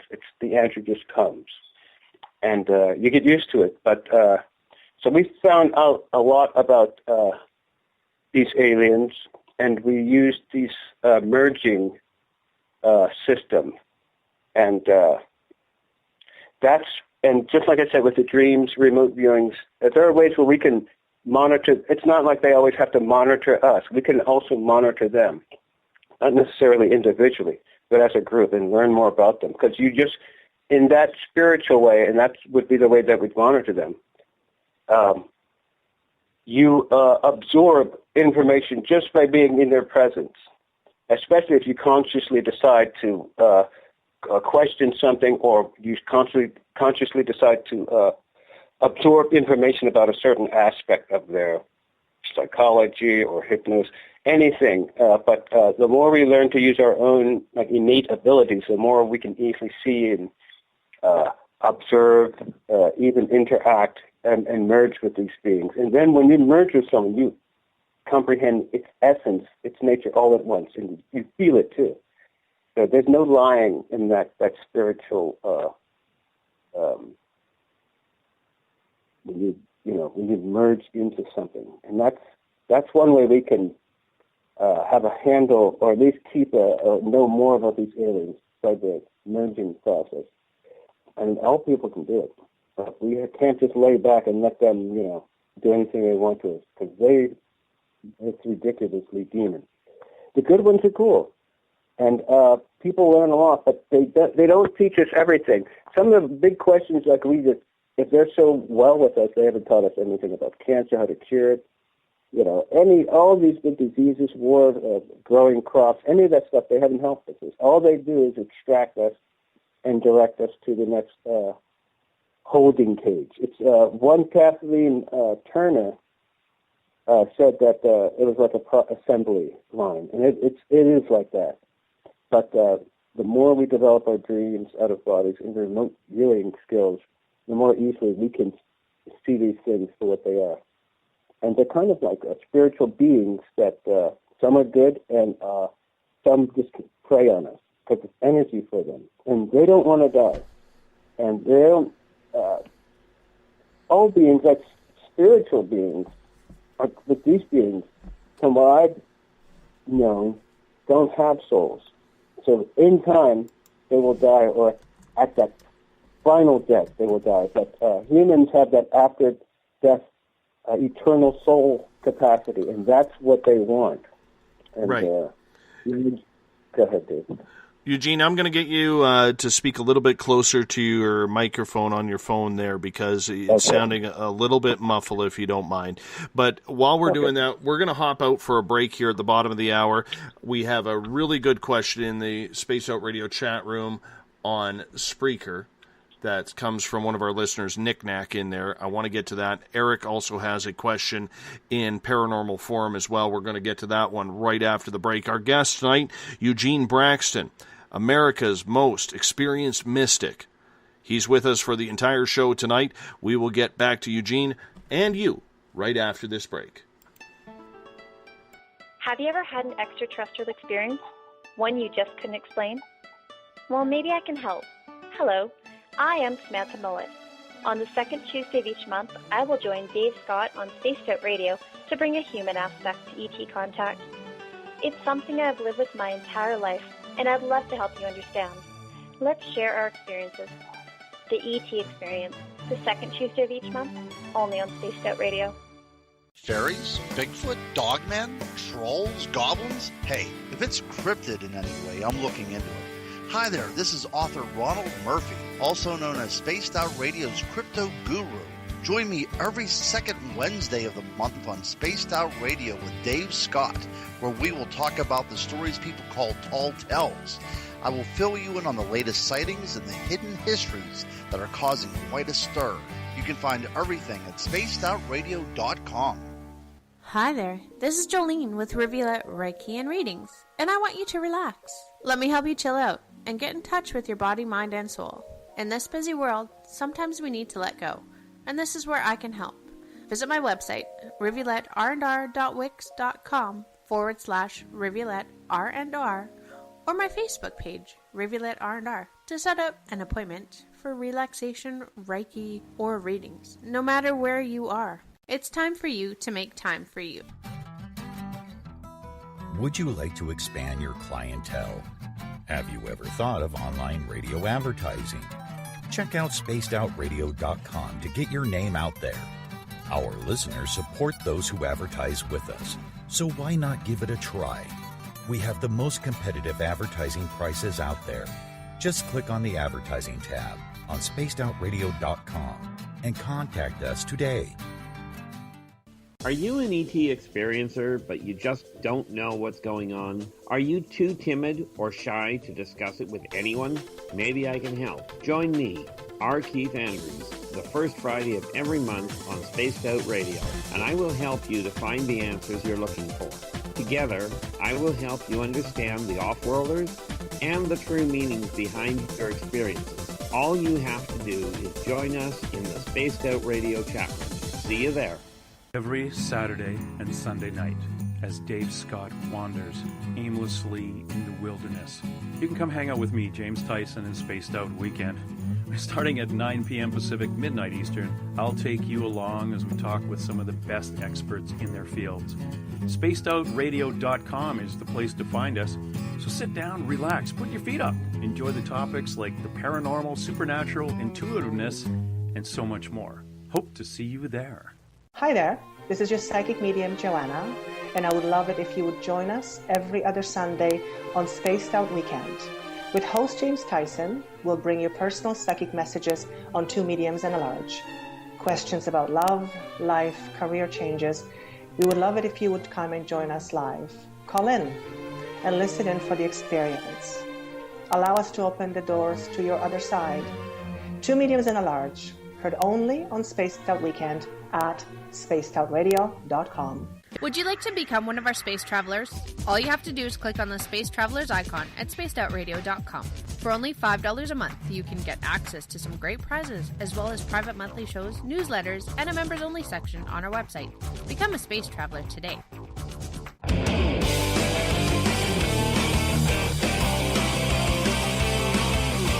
Do you have a topic or a guest that you'd like to hear on Spaced Out Radio? Let us know at spacedoutradio.com, where you can sign up to become a Space Traveler member today. Or you can find us on Twitter at Spaced Out Radio and on our Facebook page, Spaced Out Radio Show. Welcome back to Spaced Out Radio tonight. I am your host, Dave Scott. Thank you so much for your listening in on the SHR Media Network. If you are in Paranormal Forum, tuning in on the Spaced Out Radio chat room on Spreaker or on Facebook at Euphoria Chronicles, or our flagship chat room for the show, SOR Space Travelers. Good to have you with us. Thank you so much for being with us tonight. Tomorrow night on the show, Victor Vigiani will join us. He is a ufologist out of Toronto. Zealand Communications is his company, and we will be discussing disclosure and leading up to a very extraterrestrial month here, because we are one of the main sponsors of Alien Cosmic Expo in Brantford, Ontario, on the media side. If you want to follow us on Twitter, you can do so at Spaced Out Radio. Give our Facebook page a like, Spaced Out Radio Show. On Instagram, I can be followed at Dave Scott, SOR. Our YouTube channel is Spaced Out Radio Show. You can subscribe to that. And, of course, our website is spacedoutradio.com. Tonight, we are talking with Eugene Braxton. He is known as America's most experienced mystic. We got a couple questions to start off this half hour for you, Eugene. We're going to start with Eric in Paranormal Forum. He is asking, is there an effective way to invite contact in with extraterrestrials that you know of? An effective way to invite them? Yes. Well, I know a lot of people are doing the summoning thing.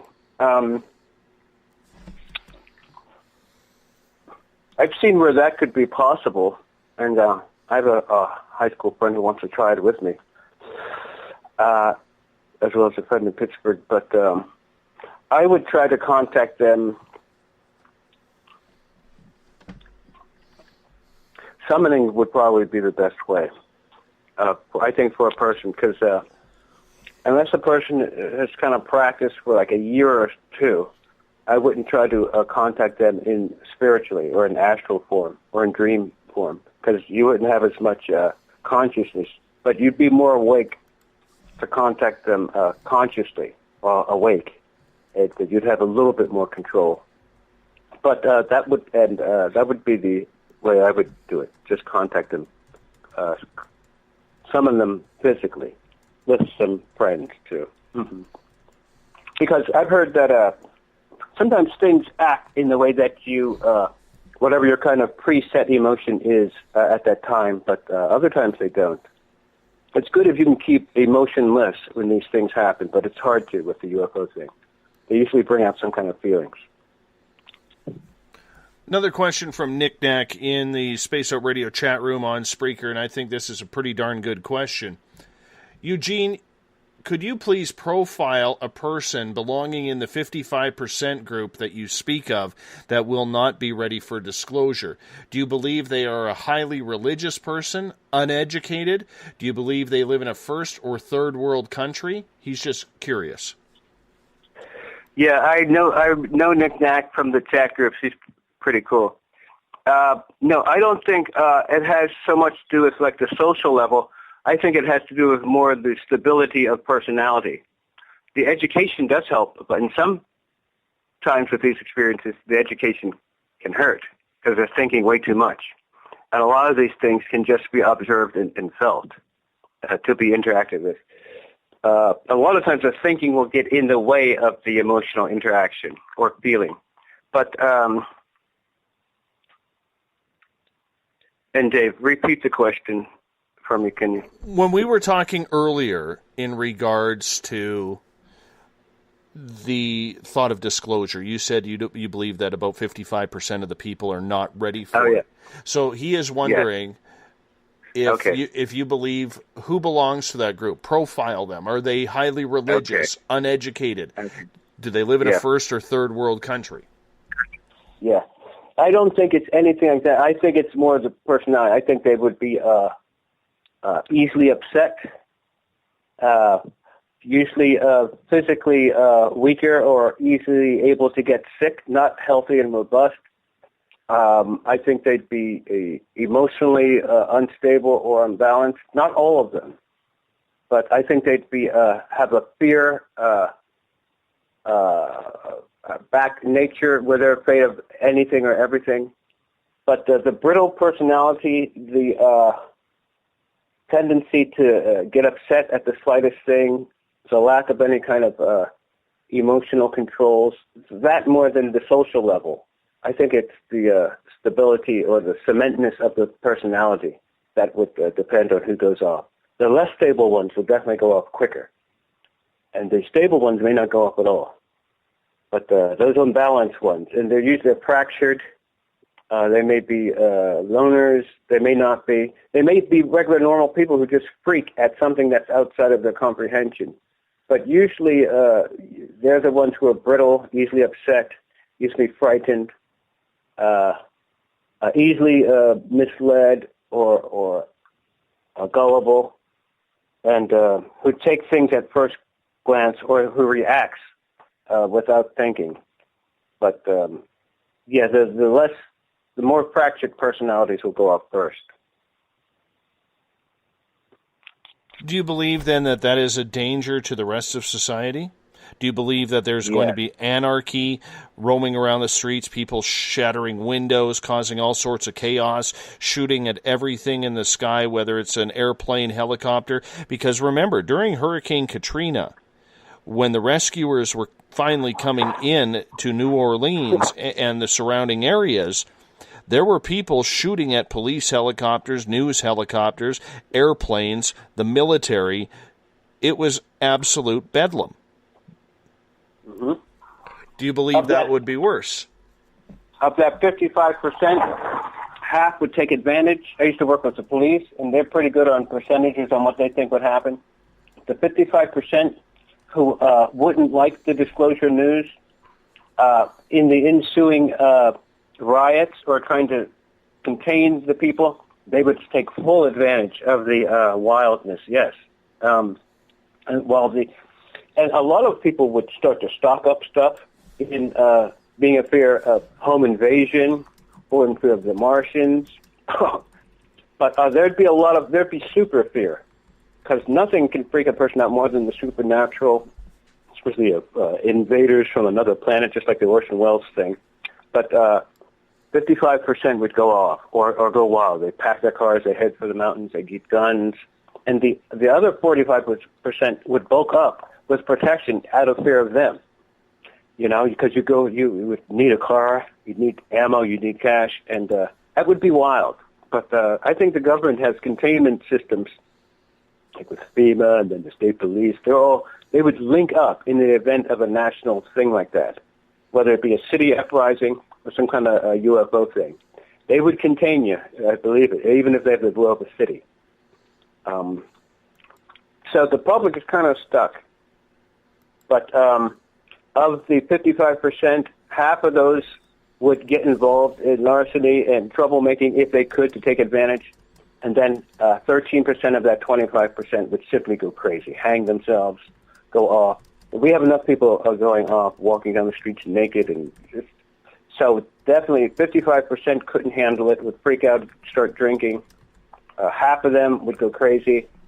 And another 13% would take advantage by robbing and stealing everything they could in the ensuing craziness. There might be blackouts. It would be wild. That's why they can't even take a chance of telling.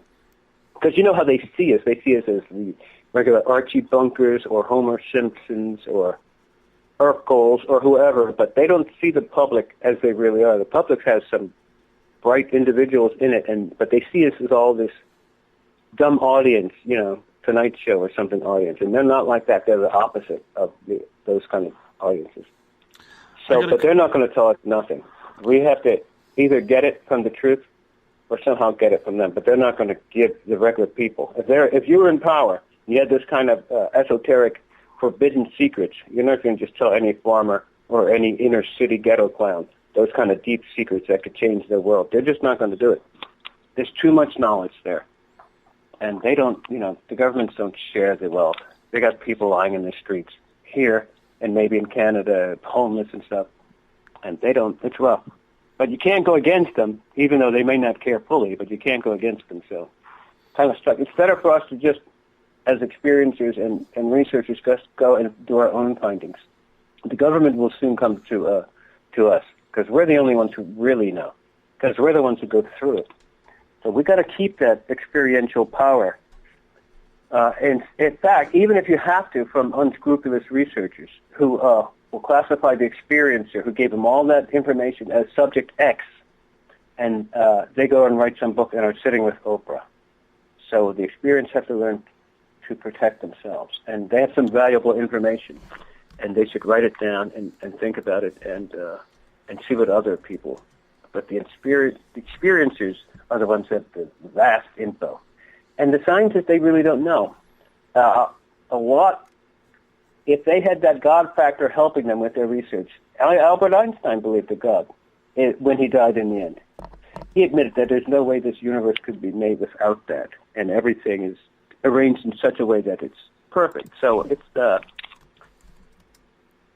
but the disclosure thing, forget that. They don't have to tell us, so they won't. Since they don't have to, they're not those kind of secrets. Who knows what they know? Levitation, the time travel. They could know, but we're not going to be able to get it from them. And the more we keep bugging them, the more you're going to see them silence clowns. Because when you start saying the CIA did this, and the FBI did this, and this they did, the NSA did this, those clowns are going to hear it, and they're going to start tracking you. And in this field, this UFO field, they kill clowns. So you got to watch. It'd be better to not wave the finger at the government. You can request it and they'll still deny it, but it's best to go get the information yourself. There's always someone in Pennsylvania or Canada who knows what's happening. It's better to get it from the real people. They're the ones who know. But I wouldn't wait for any disclosure thing from the government. You can't even hardly get medical insurance from them. But I wouldn't attack them either. There's like people working behind this desk too. It's not like some machine. It's a machine, but it doesn't make any sense to attack the government of your own country. You get in some trouble, no matter where you live for that. Let's start switching gears here, Eugene. Okay. Question from one of our listeners in the Space Out Radio chat room on Spreaker goes by Trippin' Fool. He sees shadow people. And he is wondering and asking you, how can we tell if it's an alien or ghost when we see a cloaked or invisible figure outline? Okay. Yeah, I have talked with Trippin on the chat, and I like to say hi to him. That's a good question. I used to not even believe in like these shadow people and stuff, but when I was young, occasionally I'd see something. Well, I thought I saw something out the corner of my eye, but when I got older, especially in the 40s, I'm in my 50s now. When I got older, I definitely started to seeing what the people refer to as shadow beings, and you can literally see them. Because I saw one. The thing is not to move when you see them. Usually the person will turn their head, and once you do that movement, somehow they disappear.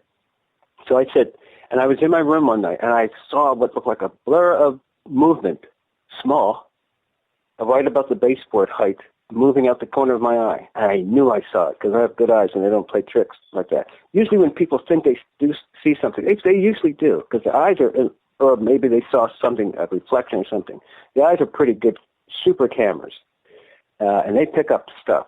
Sometimes even we don't know that they do, but I saw something. So I said, this time I'm not going to move. I was watching TV and I could see it out of the peripheral. So I stayed in the same position, and I saw it take the second movement. So it ran along the corner of the baseboard in the room where I was, and I didn't move. And then I could see it run down the second corner. It took like a left, So it got halfway around the room, And so I knew I saw it that time. That was this year. But I see those things slipping around, and they slip right out of eyesight. But the person definitely knows that they're there because you can see them. And it's weird with those little things. I was laying in my bed one night. It was like 2:45 in the morning. And, I won't even tell. I won't even tell. I've heard other people talk about these little, not just shadow people, but little beings.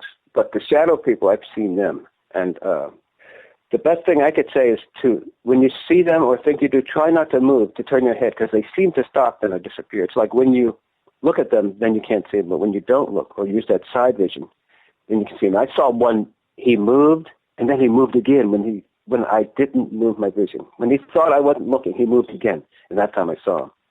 But those are some weird things, and you wonder what they are. Since they're so little, you're not afraid of them, but they move really quick, and you definitely see them. So that's like an oddity. And people, they're coming around more. Was the question whether I thought that they were demons or...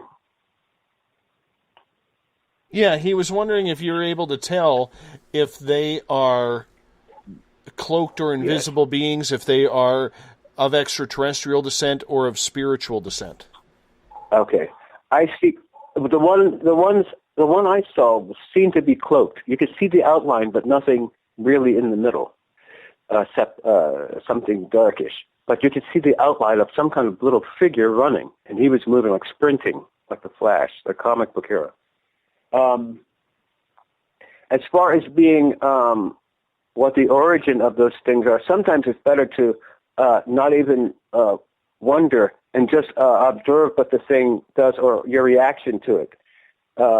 Sometimes it's not good to always try to analyze things. Sometimes it's just good to let the experience happen.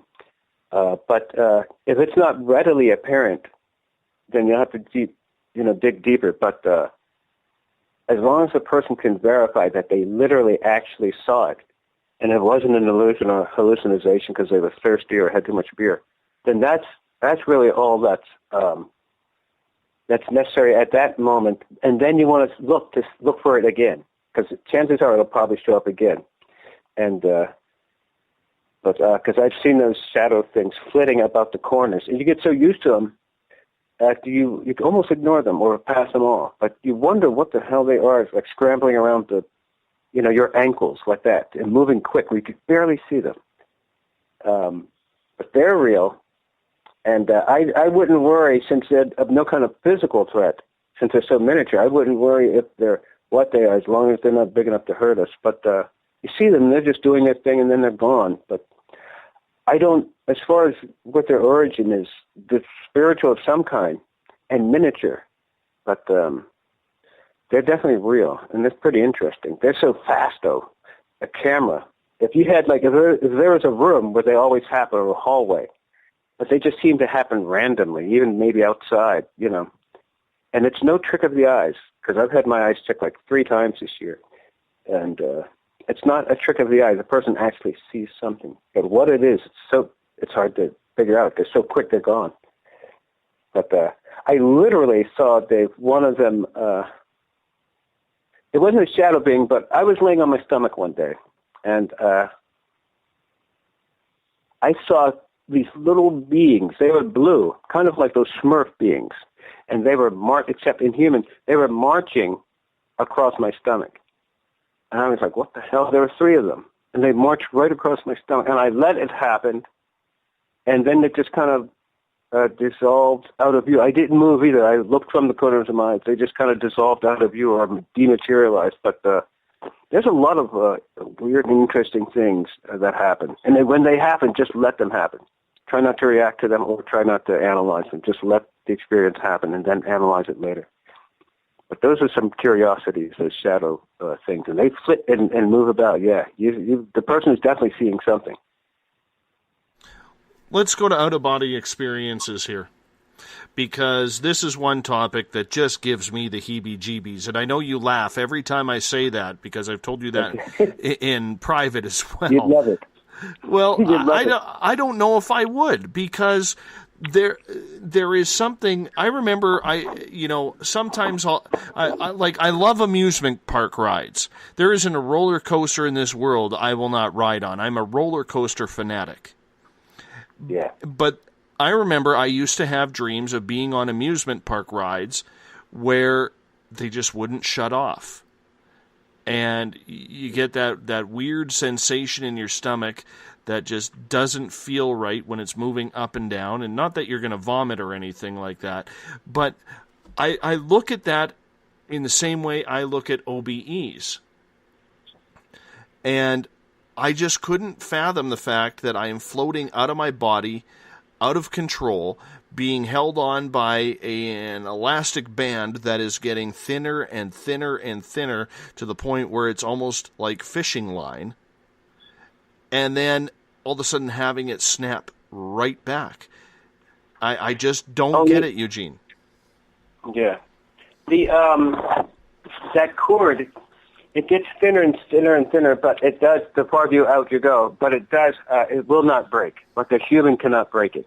And it's just like a safety valve that when the person's physical body is getting too depleted of its astral, it just pulls you back in. It makes sure that the person wakes up, for breakfast. So and you only see it if you want to see it. Like if you say, I don't want to see it, it'll disappear. And because I was having an astral experience up near the clouds one morning, and it was in real time, about 10 after 7, and I could feel it tugging at me, and it comes from behind the head, or in front of the head, or through the navel, and it'll start pulling you, and I could feel it pulling me to the extent it appeared visibly where I could see it. When I wondered, what is that pulling me, I looked, and it appeared visibly. I could see the cable going through the clouds, through the sky, back to my house, my bedroom window. I said, what? And so I started pulling back against it because I wanted to stay out there and just float about and enjoy, because you absorb so much when you're out of body. You can feel everything. It's like being on mushrooms or something. You just absorb everything fully. And so it started pulling. So we had a tug of war. And then all of a sudden, when it seen I wasn't going to stay in, because usually the conscious mind is in control, it yanked me through the air all the way back into my bed, and I woke up with a headache in the back of my head from the pull. But it's just it'll make sure that your astral comes back to your physical, and so you can stay alive. Because the subconscious monitors all the respiratory systems, the heart, and a minute before it gives you ample time, the body starts going into emergency mode. It'll pull you back in, and the subconscious, that's what controls that out of body too. And if it's any kind of danger to the physical body, you'll be yanked back in. That adventure with Marilyn Monroe or, dunking the basketball will end and the person could wake up in their bed. So that's like a safety thing. But I think maybe with you, and you said about the lack of control, there is a lack of control where the person just has to submit, because there's like a subconscious force that takes over, especially when the person is coming out of their body. And if you just lay there, your body will rise on its own and go up, halfway up, go about maybe chin level if you're a normal height guy. Then it will go to the front of the bed, rotate down. I'll send you some pictures of it tonight. And then you kind of regain consciousness, or at least the paralyzation ends when you're stood upright from the horizontal position. But it's interesting watching the body come out and feeling it, because there's, like you may have read, there's all kinds of mechanical. Sometimes you'll hear like what sounds like construction noises and machinery, and it's interesting, the sounds. But what the person really is doing is just their inner spirit, their inner self, their higher self is just waking up, and their physical self is down there in their bed. But their essence, their real self, is that out-of-body self. And that's a good one for you to meet, because it energizes, just waking up in that astral state will energize the physical to the point where people will notice that you're different or look different, or you have a shine, or you're taller. They'll notice it right away just from having one out-of-body. So there's some good effects from having the out-of-body. And it's just like a fear thing. And because I know in this world, you're probably afraid of few things. You played hockey. I can tell by the way you talk and stuff, and the way you're a straight shooter and stuff. So I know you're not afraid. But those inner experiences can be test a person's courage too. But I used to have a fear in the out of body of falling back, like when the person falls to sleep. And sometimes you have the sensation that you're falling down. And when you're really rising up, but the physical body feels like you're going down into the bed, that's just because your spirit body is coming up out of you. But I said that fear of falling and letting go. But that's why the paralysis, because it's so freaky and it's so psychologically freaky, because how can you be invisibly paralyzed and you can't move yourself, but you can think and see? So that alone would start off the alarm centers. But it's just your higher self taking over, because they know the person's going to move about if they see themselves separating into two people, which are really one. But that's just the invisible higher self waking up. And that out-of-body can stimulate more activation of those two minds, the subconscious and conscious mind, interacting. And it's a good thing to have, because a lot of other experiences come out, and more out-of-bodies come out of one, too. It's a good thing to have, Dave. You should say to yourself, I want to have one. It's good to face some fears, because there's really nothing to be afraid of. Like if you just lay there and do your breathings, it'll happen on its own. I could talk you through one in 4 weeks. Right, let's try that out. Okay. We're going to hop out here for a break here at the top of the hour. We have 1 hour left in Spaced Out Radio. Our guest tonight, Eugene Braxton, America's most experienced mystic. For some reason, I always want to get those two words intermixed. But America's most experienced mystic, Eugene Braxton, our guest. He'll be with us for the final hour as well on Spaced Out Radio. You're listening to SOR. It's almost done this week. Just 2 more work days left. Isn't that exciting? We'll be right back after this break. Become more intimate and interactive with Spaced Out Radio. Join our Space Travelers Club with your new membership. For $5 a month, we'll provide you with special access to the website, monthly prize draws from books to psychic readings, along with monthly newsletter, private interviews, and more. Sign up today to be part of Spaced Out Radio's experience. Every month on Spaced Out Radio, we look into the deep and dark reports of cryptids roaming around the world with me, Rob Morphy, from Cryptopia.us. I would love it if you would join me and host Dave Scott as we delve into the most arcane stories and reports regarding creatures of the unknown. My job is to hunt down the details and bring the evidence forward to you. These aren't your regular Bigfoot stories I'm talking about either. You can find out more about crypto history at spacedoutradio.com. Looking for a place to advertise at a very reasonable cost? Look no further than Spaced Out Radio. SpacedOutRadio.com has an advertising tab that you can click to check out our daily, weekly, and monthly packages to play on the radio, or our website including social media. From commercial spots to banners, we have it all. Check out our competitive pricing today.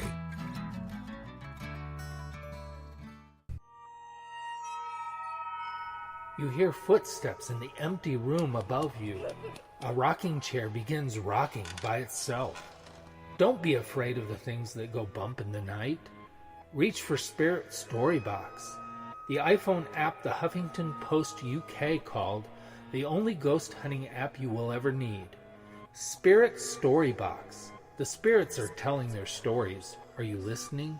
Strange creatures lurking in the night, the sounds of wood knocking in the forest, odd happenings right out of a fictional world. These are the reports I love.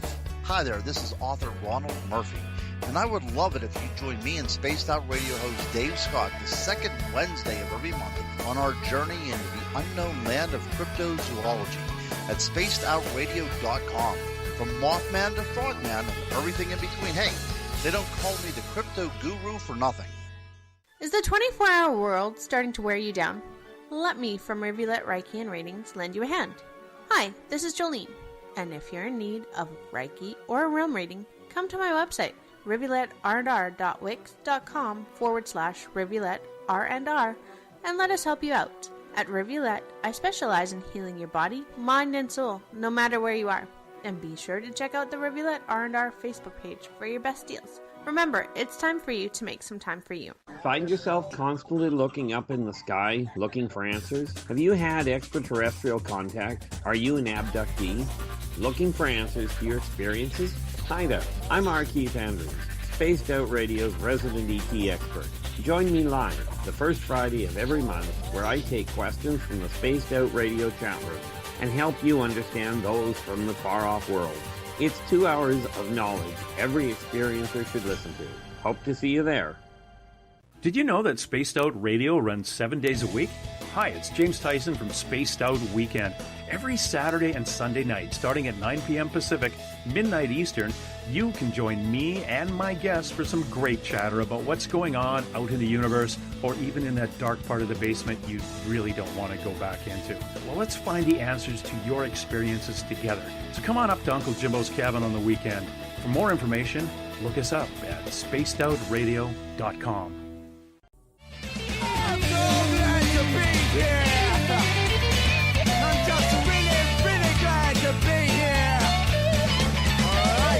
Would you like to connect with us on Spaced Out Radio? Head to spacedoutradio.com to check out the latest shows, guests, and sponsors.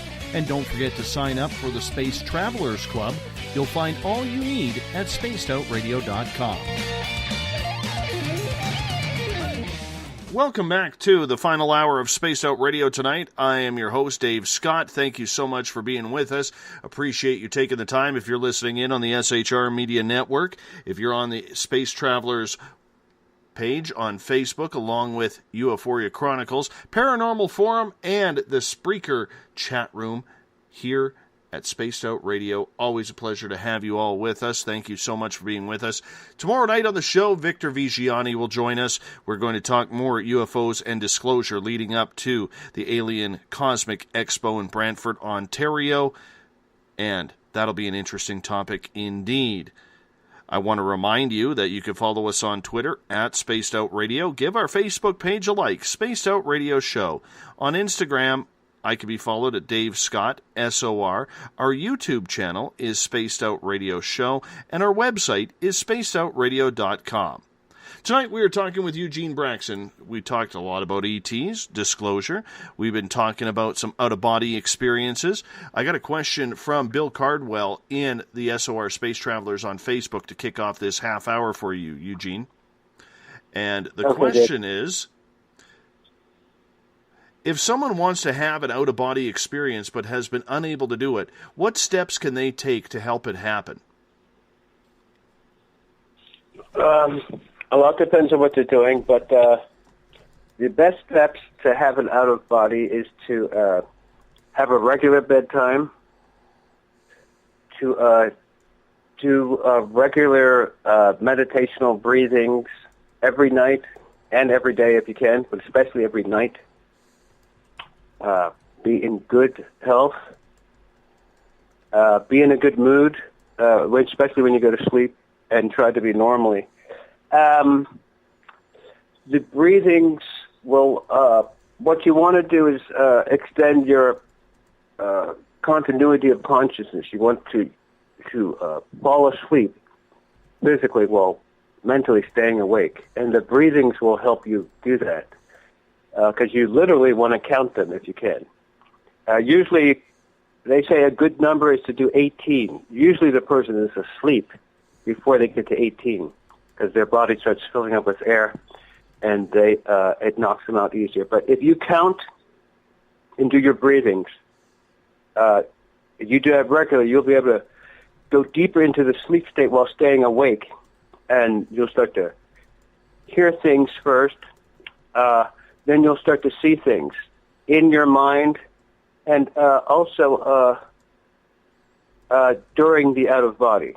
But you want to extend that range of consciousness with the breathing exercises, even if you have to count up to 100 while doing the exercises, like I used to do. And you'll do that for 30 days, and then suddenly there'll be a change. Some of the symptoms that you're on the way to having an out-of-body is when you can feel the paralysis creeping up your legs. It'll usually start at your toes, calves, or thighs. And you'll feel it slowly while you're steadily doing your breathings. You want to concentrate on the breathings, and everything else will happen naturally. You'll feel the paralysis. That means that that oncoming body, out-of-body, is going to happen. So you'll steadily do your breathings, which will calm you out. The breathings will keep you nice and calm and relaxed. That's why they tell a person to do their breathings if there's an argument or fight, because it does cool you off. So those breathings will keep you calm. You'll feel the paralysis. When separation occurs, you'll be fully paralyzed and you'll have to be fully calm, because you will, and the breathings will help you stay awake. You'll literally have to breathe through your stomach at this point because your chest will be too paralyzed. And the more the person freaks out, the tighter the paralysis will be. And when the paralysis becomes too tight, the person will be just knocked out into unconsciousness and they'll miss the out-of-body. But you can do it later on in the middle of the night. Say, suppose you have to wake up to go to the bathroom or get a drink of water. That's a prime time after resting a little bit to have the out-of-body. When you have the out-of-body, you want to be tired but not dead tired.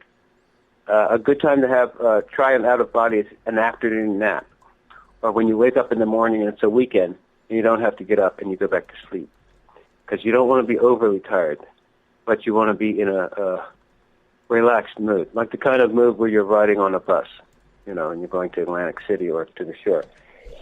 But the breathings exercises will carry you into the out-of-body. They'll keep you calm and they'll help you stay conscious, extend your range of consciousness until the paralyzation sets in. And if you just keep doing the breathings during the paralyzations, the rest will take care of itself, and the body will slowly start to lift itself out. But you can't freak out, because there are sounds that may sound weird to have in a bedroom that you'll hear, and you may even see specters flitting about the room or rising around the bed. You have to ignore that. They're kind of hypnagogic illusions.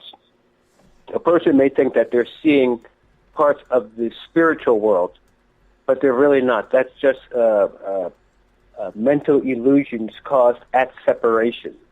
And once you get out of the body, your regular sight and astral consciousness will kick in, and those things that you thought will disappear. But there are other specters and things in the astral world. That's where that grounding with God can help anchor you, because they really then can't even come around you. When they see you believe in God, it's like a kind of like a beacon of light and a kind of radiational light where they can't take and they're not going to deal with. So that's why it's good to have that belief, because those things can't even get around you. It's like a vampire to a cross. So that's about it for the out-of-body. And a lot depends on what he's doing. But if he follows those steps, it'll happen. And if anyone wants to contact me to learn how to do it privately, they can, through my website or through my Facebook message thing, or email me. Bill is saying he has felt the paralysis and a feeling of vibration happening, but he snaps out of it from there. Let's see, the breathings will keep him awake. He has to do, when you do it natural breathings, you're dimly aware, but to take in as much air slowly as you can through your stomach while it's happening will make you much more aware. You'll be literally, it's the air during those times that makes you fully conscious. You can, suppose you're having a dream and you feel yourself starting to get pulled back from the dream. You can literally stay in the dream by doing one slow, deep breathing, or two. You can cement, or by looking at your hands or looking at your feet, and that'll keep you in that dream. Out of body, it'd be different, because it automatically pulls you in if your body's health is in danger. But in the dream state, you can cement yourself in there. But the breathings will get him through it. And let the paralysis happen. I used to always fight against the paralysis. Let it happen, because you know that's once you get paralyzed to about your chest, then you're about ready to come out. So let it happen, but continue those breathings no matter what, because that's what will keep you awake. The breathings. Mm-hmm. Eric has a question in Paranormal Forum tonight. Eugene, have you ever heard of the mineral known as Herkimer diamond? It's said to enhance out-of-body experiences. I've never heard of that, but there are some regular cooking herbs like nutmeg and I think anise that do help promote the astral bodies. And I definitely will look that up. As long as was this an herb that he... He says Herkimer diamond. I'm going to look it up here. The more natural, the better. But anything that helps promote an out-of-body is good. But you have to do those other steps before so you can be conditioned for anything that may pop up that you might not be used to. Right. And definitely do the breathings, and you got to get used to the paralysis. But there's some people who might be sticky to have an out-of-body. Crystals are good, real good. Copper's good. Silver's the best. Crystals and silvers, you'll get out with that, and that's good for dream. Like if you can't remember things, dream recall. Put on some crystal, a silver ring, a $5 silver ring, silver bracelet. I have this bracelet that has all these quartz crystals broken up and attached to it, and those things help. But I will check that out. And the more natural, the better. But there's some cooking herbs that help promote that too. Absolutely. A Herkimer diamond it's not actually a diamond, but are double terminated quartz crystals of exceptional clarity, water clear, discovered with the exposed outcrops of Dolostone in and around Herkimer County, New York, and the Mohawk River Valley. So that's what they are. Crystals are good, real good to use, yep. How does one stay in control once they have left their body in an out-of-body experience? Usually it's done through thought. Like if you want to fly, you can fly. You do have a conscious thought, and you have a conscious will. Like you can decide to go somewhere. You're not controlled. I think some people think that the willpower that they have in and out of body is the same that they'll have after death or in spiritual realms. But it's different. On the out of body, you are kind of free, and it's almost up to your imagination to decide what to interact with. Since the out of body is connected with dreams, and you can have a dream through an out of body, you can also access or just go into a dream world, either one of your own creation or one that your mind just happens. Like suppose you're an athlete, and I've heard they've trained athletes to have dreams where in the dream they're dunking the basketball or making the field goal or getting the goal in the hockey net. So they practice in these dream realms. However, had they realized, and it might have happened accidentally, that they were literally having a dream, they would have woken up in real life, invisible, but awake, either at the basketball court or in an empty court that they, it's interesting. Everyone should definitely got to try and have an out-of-body because I said it before, Dave, when the person's level of consciousness changes or the level of conscious awareness changes, physiology of the spirit body also changes. But also, whenever there's a change in the level of consciousness or a change in the physiology of the spirit body, the dimension, the time and space, the dimension or location of where they are changes. So the time and space changes according to the level of consciousness and according to the changes in the physiology of the spirit body. All right? That's why in a dream or an out-of-body, you may be talking to someone, and then after a statement or two from either one of you, one of you may disappear in mid-sentence. That's usually because the person has either realized another realm, decided to go to another realm, but usually it's an elevation of consciousness. It could be a de-elevation, but it's usually when their level of consciousness awakens, then they're out of that dimension and into a new one. So whenever there's a change in the level of conscious awareness, there's also an equal and corresponding change to the physiology of the spirit body. The invisible spirit body will change in density.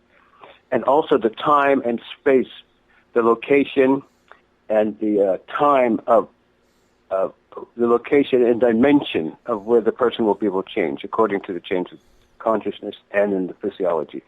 And those are things that you'll naturally experience during an out-of-body and even during a dream. But there are bodily and psychological changes that occur when and they take whenever those two things occurs, the person changes location, and time is distance, but you always go to a new location whenever your level of consciousness changes. So some of the things that we found in the near-death book, and those are important because you can look at the spirit body and tell according to its changes what's happening. It's good. So some good research we've done with that out-of-body, spirit body thing. Bill has another question for you. He has heard that you can travel great distances while out of body. Is there a maximum distance from your body you can safely travel? Can you leave the Earth?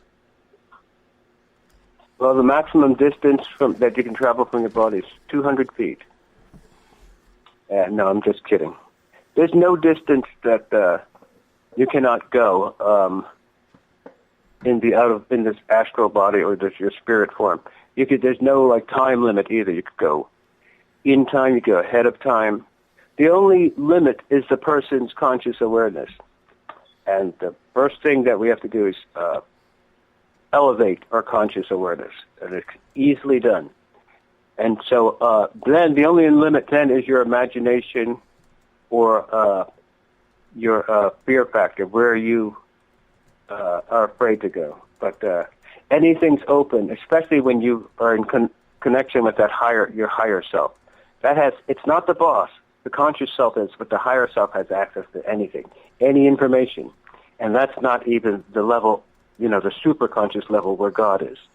So you definitely want to connect with both of that subconscious and that super conscious levels, because those are two powers that can easily help you, and for free. So you want to get to that. And the out of body, you're right, you are the subconscious is the spirit's mind. And you definitely got to get in contact with that higher side of yourself, because he will help you, or she will help you. So just like it says in the Bible, when the two of you meet and agree on having anything, it will be given to them by the Father, the superconscious, who is in heaven and earth, who is in heaven. But when the conscious and subconscious mind agree to do something, whether it be an out-of-body, to get the radio station syndicated, once you agree with yourself and your inner self that you're going to do something, heaven and earth will move to get you that thing. And it's an interesting interaction with human consciousness and the universe, because there's a way the universe is alive. And when I had the near-death, the first thing I noticed was the sound, and I could hear a heartbeat. So when I looked and listened to felt where it's coming from the earth and the air itself. The earth is literally alive in like a vegetative and soul-like way, and it had a heartbeat, a real actual heartbeat, and the heartbeat matched mine, Dave. It was in sync with my own heartbeat. So we are, like that song, "We Are the World." We literally are the world, and that was kind of tripped out because it was matching my heartbeat, like it was one heartbeat. So that's where you're able to tap into that universal thing. And it all ends with God. It all ends with God. And so when you merge into that, then things that you want to know here in this world are like easily known, quickly known, or revealed to you. But that out of body too will help the person merge into that universal energy, that cosmic energy that we recharge in every night anyway. So it's good to learn how to get in contact with your subconscious mind and use that out of body to merge into the universe and absorb the free cosmic energy from it, because you come back supercharged. And those effects, after effects that you have from a powerful dream or out of body, they are amplified year after year. They get stronger and stronger, and they're beneficial effects, even from a UFO experience. So UFOs do, that's one good thing that the UFO, they do, is they give off, in the end, powerful, beneficial after effects. So for some people, it's worth it. Like to get those after effects from a UFO, I'd go through another sighting, a close-up encounter, because the after effects are so strong.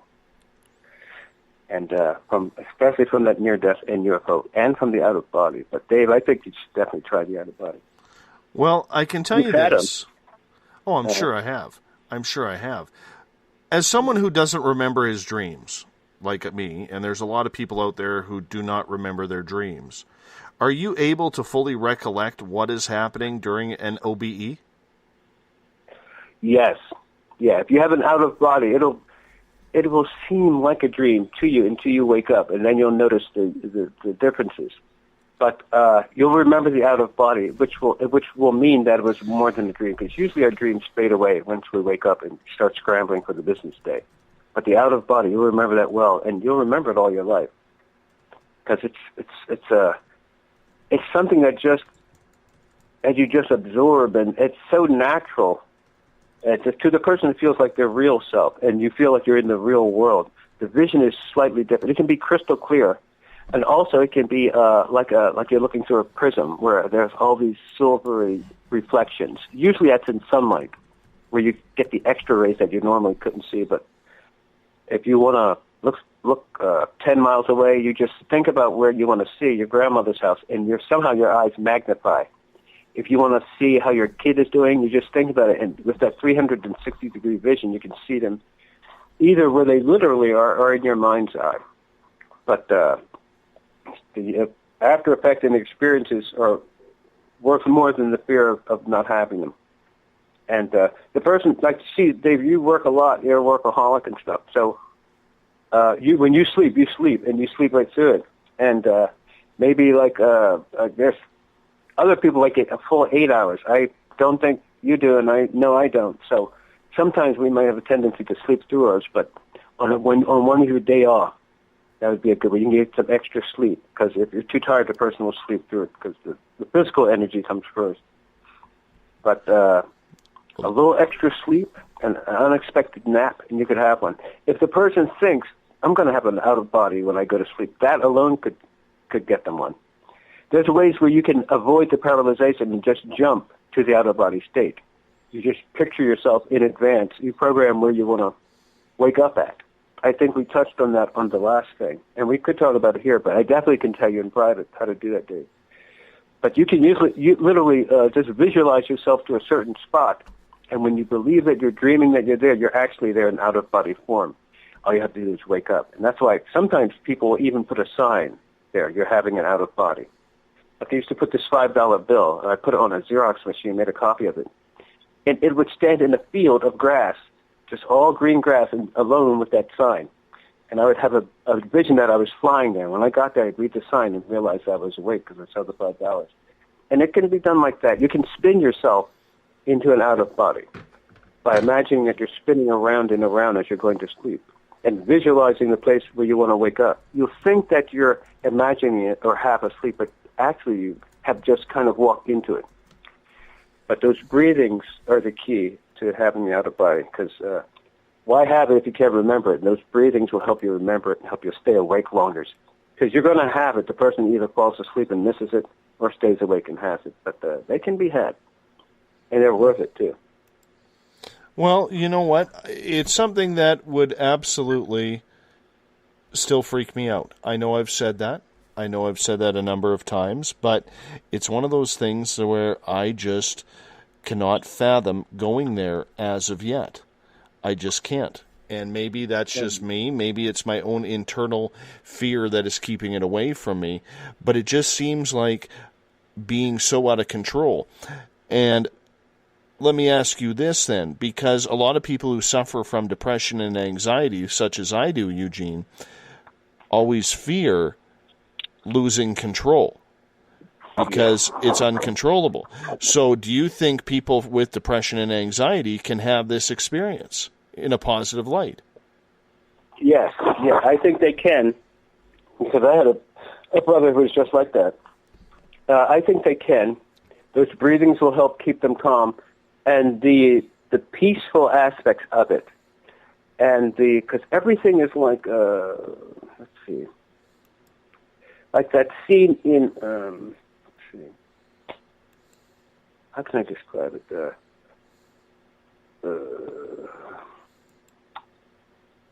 Remember the movie of Reese Witherspoon where they were back in the 50s? Yes. Remember they had that drive where all the flowers, the pink, and at the last song was playing? They had like a little drive, her and Tobey Maguire, through the park or something. Right. Well, it's kind of like that. It's just like, it's like a super real, it's the out of body.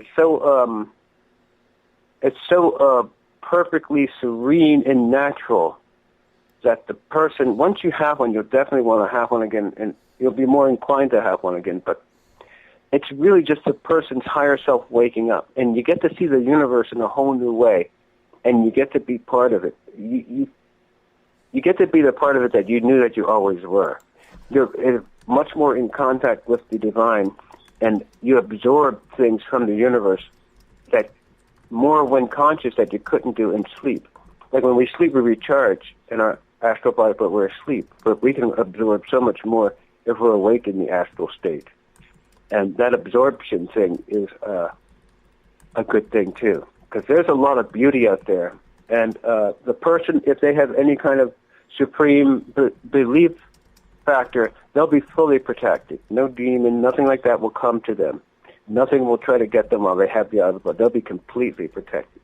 Probably by their like three main angelic protectors. But if the person believes in God, you can go ahead and do the outer bodies with no fear. Nothing will come near you, because if you have God Himself watching over you.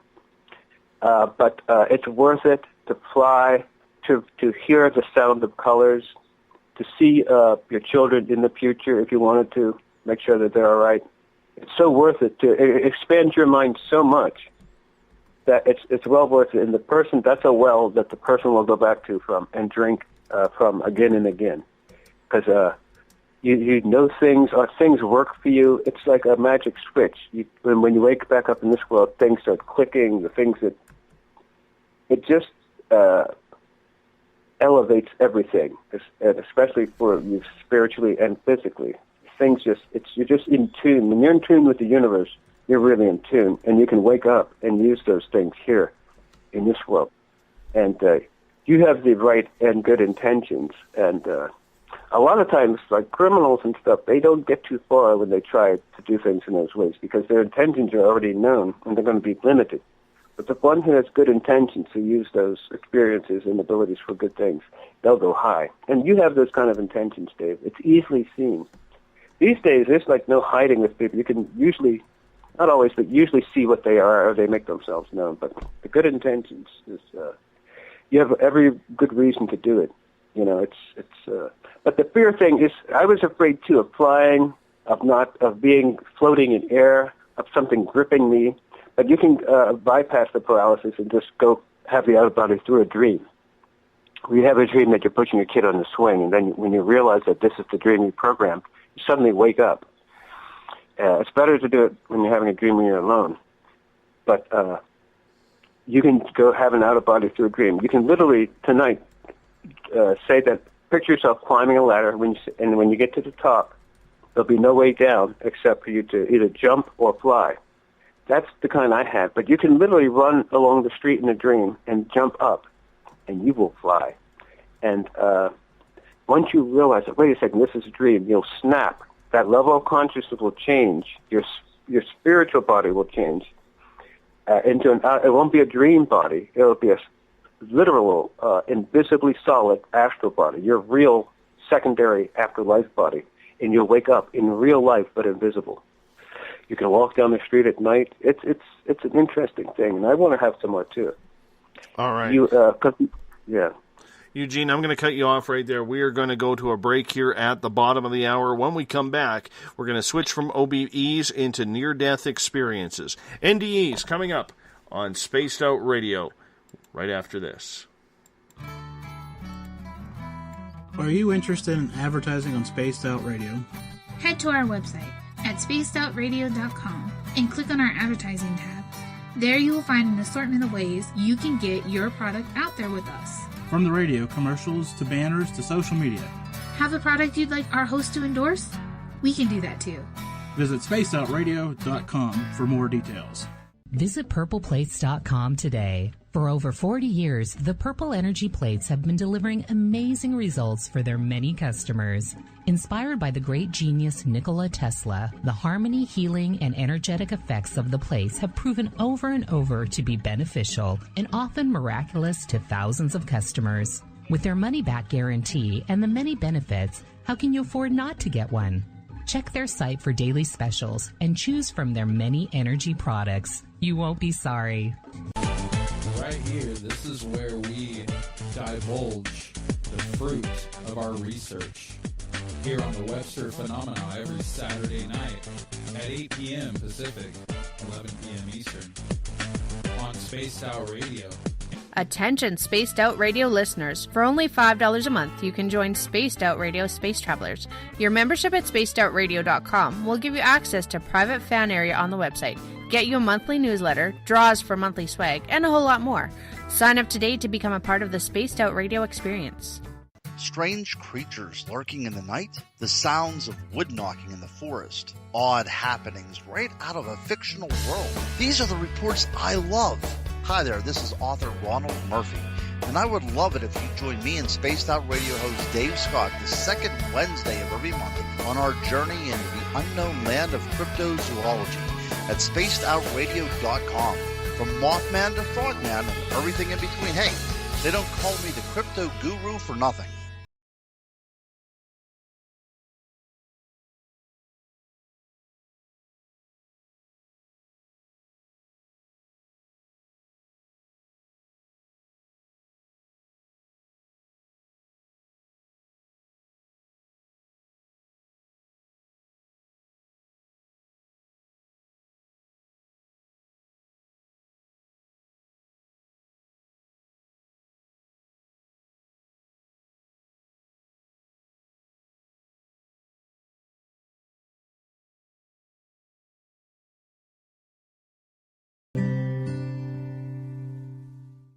The last Monday of the month on Spaced Out Radio is a night of psychic vision, mediumship, UFO and ET contact, Bigfoot stories, animal communication, and so much more with me, Elizabeth Anglin. I'd love it if you would join host Dave Scott and I on the myriad of topics we delve into. Every month, we share new views that may help you understand your own experiences. So tune on in at spacedoutradio.com and stamp your cosmic passport. Did you know that Spaced Out Radio runs 7 days a week? Hi, it's James Tyson from Spaced Out Weekend. Every Saturday and Sunday night, starting at 9 p.m. Pacific, midnight Eastern, you can join me and my guests for some great chatter about what's going on out in the universe, or even in that dark part of the basement you really don't want to go back into. Well, let's find the answers to your experiences together. So come on up to Uncle Jimbo's cabin on the weekend. For more information, look us up at spacedoutradio.com.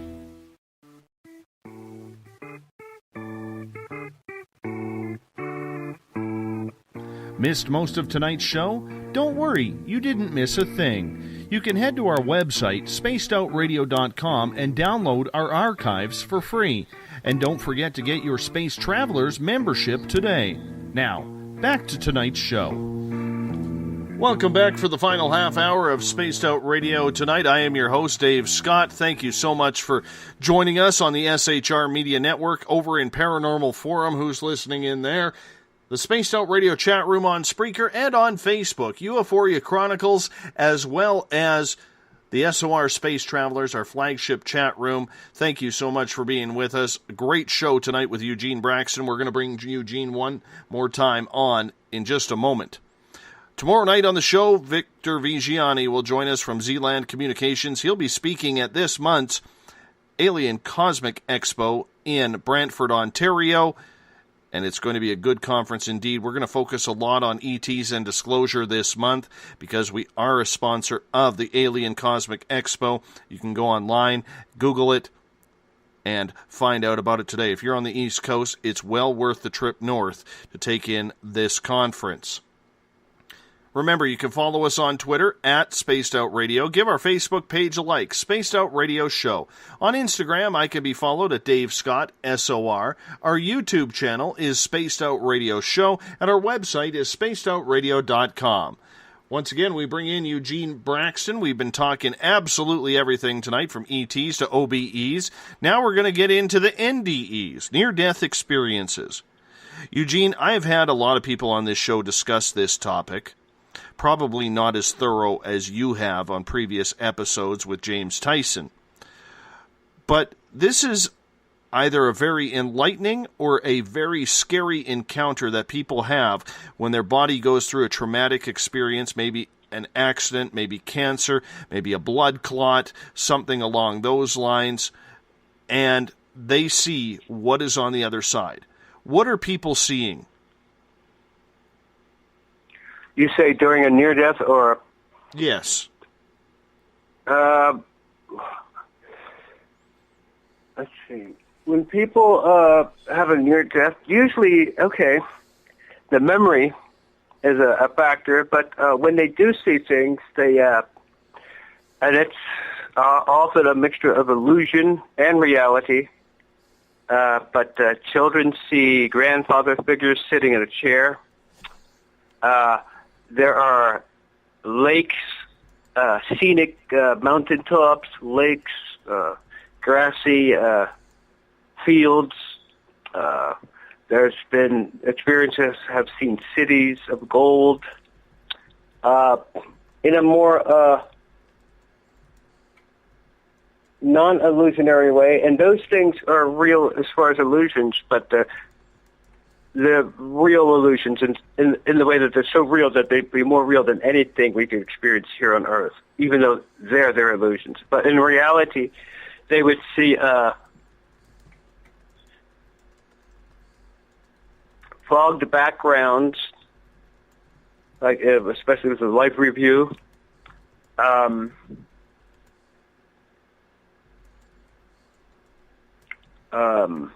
Veiled faces. You can see colors that move and have sounds. Color red, brown, any color. You see light. This light gives off information, and as well as healing and purifying the person. You see. You can actually see.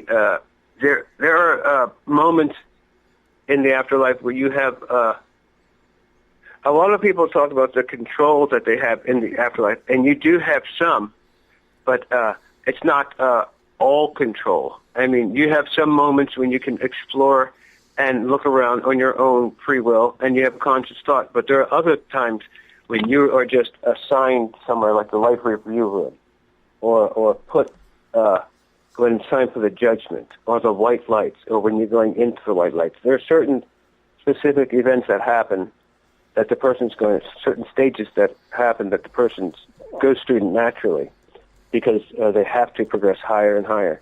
But they see a variety of things, and usually in the near-death, it's mainly positive, where the near-death brings primal ecstasy, as a lot of times the UFO experience brings primal fear. But it's usually rapturous things, colors, sounds. It's all in an ecstatic way. And it should be, because there's a lot of happiness in the near-death, but there's a lot of illusions, too. And there's always a sub-reality behind what people think is a literal reality, whether it be near-death or UFOs. And there's a sub-reality behind the near-death, too, that we're going to explore further in the second book. But you see a lot, and you see with that different kind of vision, the telescopic and the 360-degree spherical vision, where you can see 360 degrees at anywhere in time and space. But you see a good amount. What do you mean by illusions of near-death experiences? A lot of with the near-death, it's filled. The illusions and realities are intertwined, where the person's partially conscious and they're seeing some of the reality. It's with the near-death and the UFO, a lot of the reality of the experience is removed from our memory. And so we get a slice of the memory, a scent of the memory, without having the full thing. And some illusions are placed on us in both near-death and UFO, and some we put on ourselves. But the illusions and realities are intertwined. A person may... That's where you have people think that they're talking to Elvis Presley. Or even Alexander, he said that he was flying on a magic carpet with a Marilyn Monroe type of blonde who was looking at him. That's an illusion. And someone else could say standing before God is also an illusion, but it's not an illusion. You can see in those things the reality and the illusions, because especially when you peer into them long enough, like when you focus on anything long, you begin to merge with it. You become one with it. I have a nice video that illustrates that from the Kung Fu TV show, but once you maintain that concentration with anything long enough, you merged into it. One time I was concentrating on a squirrel, and my spirit body shot into his and shot back in mine in less than a second, but I could see for a brief millisecond what he saw when he looked at me. So I saw through his eyes myself sitting there, but my spirit rushed through him and rushed back. We were having a staring contest, you know, like when you see an animal stare at you.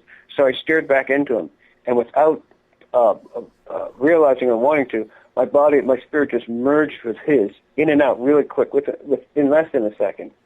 And I saw him from my angle. That happened before during an out-of-body, where I saw something move in the brush, and as soon as I turned my attention to it, my spirit body shot through it. It was some kind of rabbit or raccoon. And I saw he was extremely frightened at seeing me in astral form. I shot through him, then shot through my own body, just to see what it was, and I shot right through him. So this merging quality has to be explored more, because we've been doing that with the aliens in that second book research. And that's where that stability of mind, and it helps. There's a lot of illusions, just like the illusion where a person is thinking that they're falling in a dream, when really they're just having a dream and falling into their bed. So those kind of things. But after you have enough of them, you get to see the illusions for what they are. And the more you keep your emotions under control, the more you can see through the reality of an illusion. An illusion usually brings some kind of emotions to the person. And whether near-death or UFO or out-of-body, you got to watch any kind of emotional ups or downs. You want to keep steady and calm. It's just like Mr. Spock type would. You want to keep just like that, so you can see the reality of what's really happening. And if you look long enough in that world, you'll see what you're looking for. You'll see it a lot quicker than you'll see it here. So that spiritual vision and the clarity of spiritual vision is important. After you do it long enough, you'll get used to it. But the breathings is the thing that'll kick all that stuff off. Well, what about the tunnel people are seeing? The tunnel of light.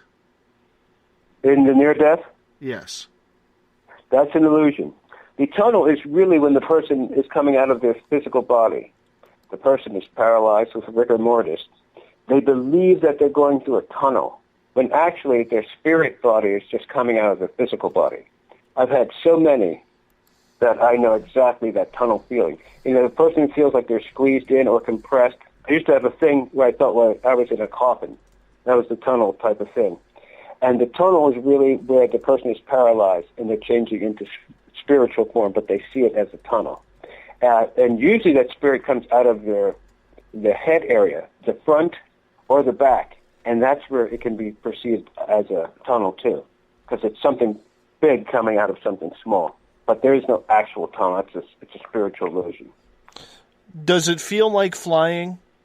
A lot of people have expressed that it almost feels like they have wings and they feel like they're in an aircraft just flying with the wind blowing through their hair and on their face. You can, when you're in that spirit body, astral or out-of-body form, you can feel every feeling that you would have as the clouds. You can see the clouds going past you. You can feel the little moisture as you go through the clouds. You can look down and see trees and life moving on about there.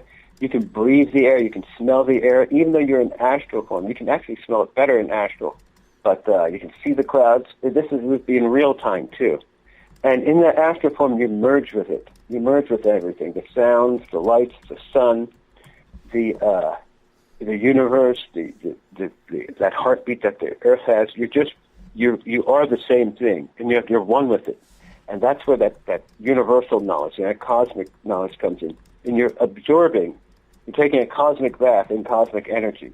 That's why it's so good to have the outer body, because the person comes back different, and noticeably different, subtly, but it's a good thing to have, because the advantages outweigh any inconveniences. And you can pop into an out of body from a dream, just like the dream of flying. I had this one dream where I was on the trapeze after climbing a ladder high up, and it was so real that there was snow on my feet, and I moved my feet away because it was cold. I was barefooted. But I could see the snow on the trapeze on my foot when I looked down. So it's super real, and that's one way that's one way the person can say, wait a second, I'm not dreaming. I can feel like the snow on my feet, or I can feel the clouds moving by me as I fly. You can decide to go up and down, but it's definitely something the person should try, and it's something they can do. And it's really them just getting back in touch with their own inner higher self. And that self can help you out a lot here in this world. So that's why it's important to get to know it. It wants to help you. Mm-hmm. A lot of people who have a near-death experience say they are greeted by family and friends who have previously moved onward. Is this normal for a lot of people to be greeted on the other side by family and friends, or is that illusionary as well? I think that if the person's in a near-death, out-of-body state, that they could meet. I think that they could definitely meet with their loved ones who have passed on, but what's probably really happening is them meeting with the memories or the unfulfilled wishes of those who've passed on. There's like when the person finally dies and lives again and goes into heaven, merges with God, and then goes on, there's like a further expansion of consciousness, and also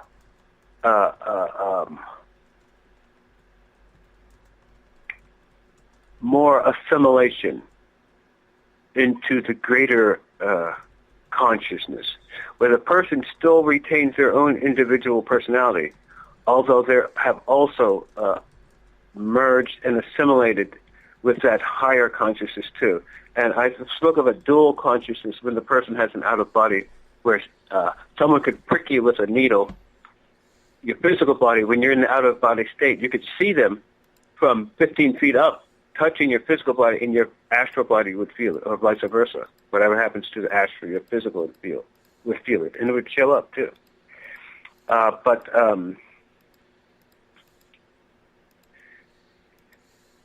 it's all good, all of that stuff.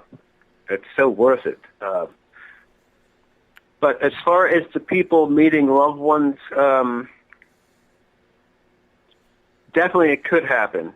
But the reality of it is more a wish fulfillment, because although alive, those people have progressed to the higher levels where they're just pinpoints of consciousness, or even less than that. They're still alike, but they've dematerialized into a superfine essence that can only be experienced or felt, not fully seen.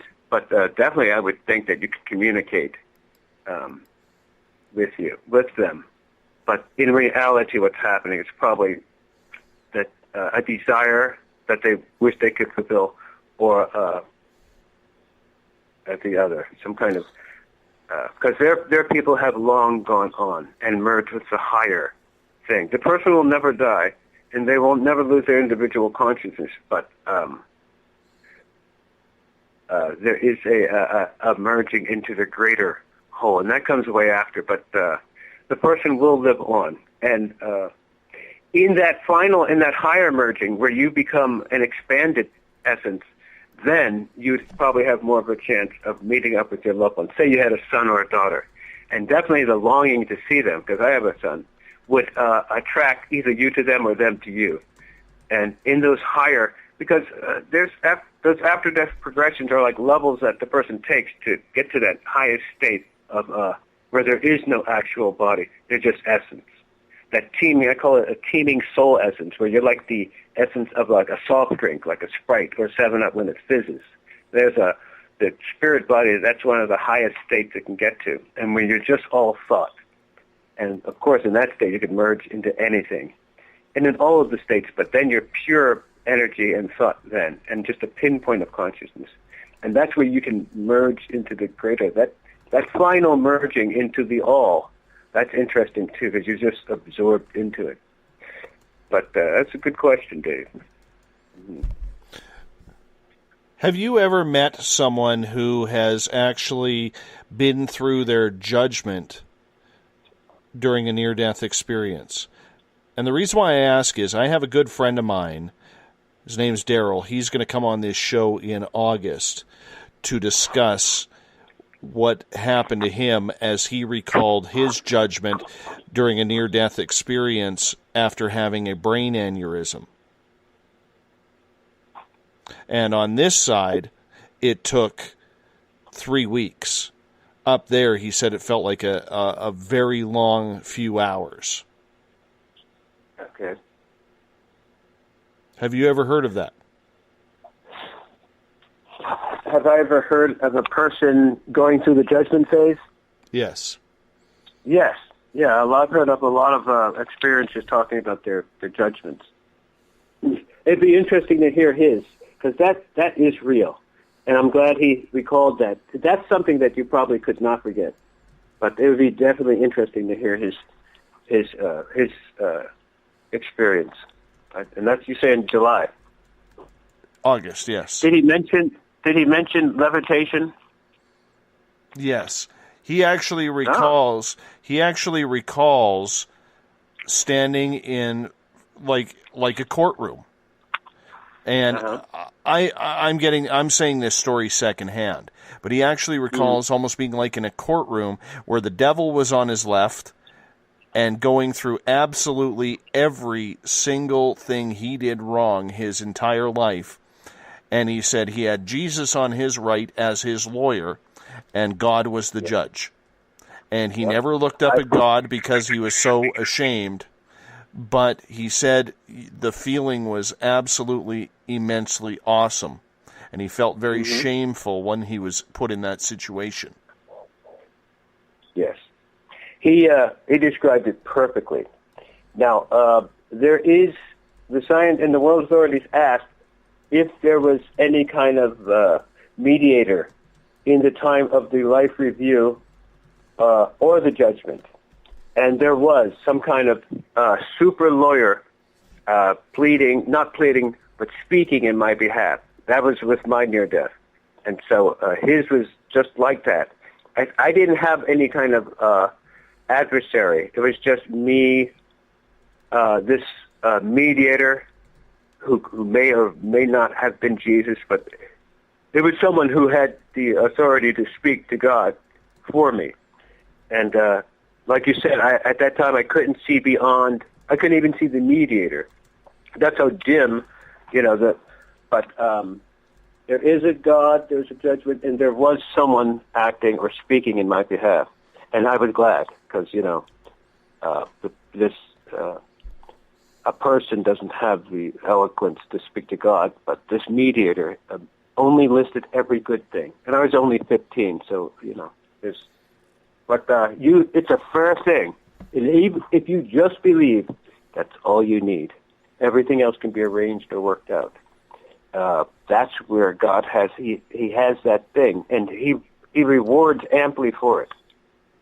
If people want to know things, and then they deny the master teacher who could easily tell them those things that same night. There's a lot of knowledge and a lot of things that are given from God, and people, that's the first thing they should go to. When they do these. Yes. Eugene, sorry to cut you off because we are running out of time. We only got about 3 minutes, and I got a couple questions I want to get in. Bill in the SOR Space Travelers Room is asking, is it possible to get pulled into a near-death experience where the spirits on the other side try to keep you there instead of returning to your body? Yeah, that could happen. And a lot of people would stay, too. I would have stayed. It's such a condition, and you got to watch to see if it's beneficial, that you don't want to go. There's a strong pull, almost the same repulsion that's the oppositely same repulsion that some people have for the alien abductions, the opposite way for the UFO, where you're just emotionally longing to stay there and be there. And that's suspicious, too. And just because it's a near-death doesn't mean that you have to, accept anything. It's good to double-check everything. But any kind of strong emotion is something to be watched. But, yeah, that could happen. And people would stay. And the final question for you tonight, it comes from Eric in Paranormal Forum. Can a person do so badly in a life experience that they actually have to move backwards in the spiritual evolution? No, I don't think they would have to move backwards. Because even if a person did nothing in a spiritual life, they'd still be at that same spot. So I don't think they would move backwards. That's always the thing where you always move forward. And even learning the lesson that you didn't do nothing would be a lesson learned. So there's no kind of regression in that spiritual way. It's always a moving upward. It's really positive, but it's good to be smart and have common sense in it. Just like the normal things, don't talk to strangers. You got to watch it. If those things, listen, you have to be careful with everything and double check everything. Don't automatically trust that beings are cool. Double check everything. Be careful. And because remember, you're on your own, especially if you don't have that God power. But just doubly check things out. It's good to have a skepticism and non-trust with those things. That's what made me see that these things are real. I just denied them, and but it's good to be careful with the spiritual. But there's a lot of good benefit. If you're well balanced, have some kind of belief system, you'll do well in the spiritual ways. But definitely have that anchor. Definitely have that protection that God can bring. Eugene, we have about 30 seconds. I want you to tell everyone where they can find your book. Yeah, you can find it on my website. My website can be found online. Just type in my name or America's Most Experienced Mystic. You can order the book from there. And anyone who orders tonight, I'll give them half off in the next 24 hours. If you'd like to get one, I'll give you half off on the book. Mention that you heard Eugene on Spaced Out Radio. That's really nice of you to do that, Eugene. Thank you so much. You're welcome, Dave. Always a pleasure to have you. You hold on. I'm going to take the show out. We're going to get to a little Bumblefoot now. There. Thank you. We are wrapping things up on this Wednesday night. Well, I guess it's Thursday morning now for all of us. Thank you so much for joining in on the Spaced Out Radio show tonight with Eugene Braxton. What a guest. I love the guy. He really is an inspiration for the experiences he's had. And he's here every night listening to the show. He's always in the chat room, always has something to say. Brilliant, brilliant man. I want to give a shout out to John Smith in Cambrai, Ontario. Brand new listener brought in to check out the show. He's loving the show. John, thank you for giving us your time and your opportunity to earn your listening ears. We really appreciate that. John Smith in Ontario, thank you so much as our audience is ever expanding. If you got a new listener that is tuning in, let me know. Love to give them a shout out on the air. It's only fair. You're sharing your time with me. Remember, tomorrow night, Victor Vigiani, UFOs and disclosure is the hot button topic. I want to say thank you to everyone who's listening in on the SHR Media Network tonight, Paranormal Forum, the Spaced Out Radio chat room on Spreaker, and on Facebook at Euphoria Chronicles and the SOR Space Travelers. A great show tonight. Remember, you can follow us on Twitter at Spaced Out Radio. Give our Facebook page a like, Spaced Out Radio Show. On Instagram, I can be followed at Dave Scott, SOR. Our YouTube channel is Spaced Out Radio Show. And our website, which is going to have a new look to it very, very soon, is spacedoutradio.com. Once again, our music provided by the guitar god himself, Ron Bumblefoot THAL, formerly a GNR, now of Art of Anarchy, and on his solo career, rocking it out. We'll talk to you in 21 hours. Good night.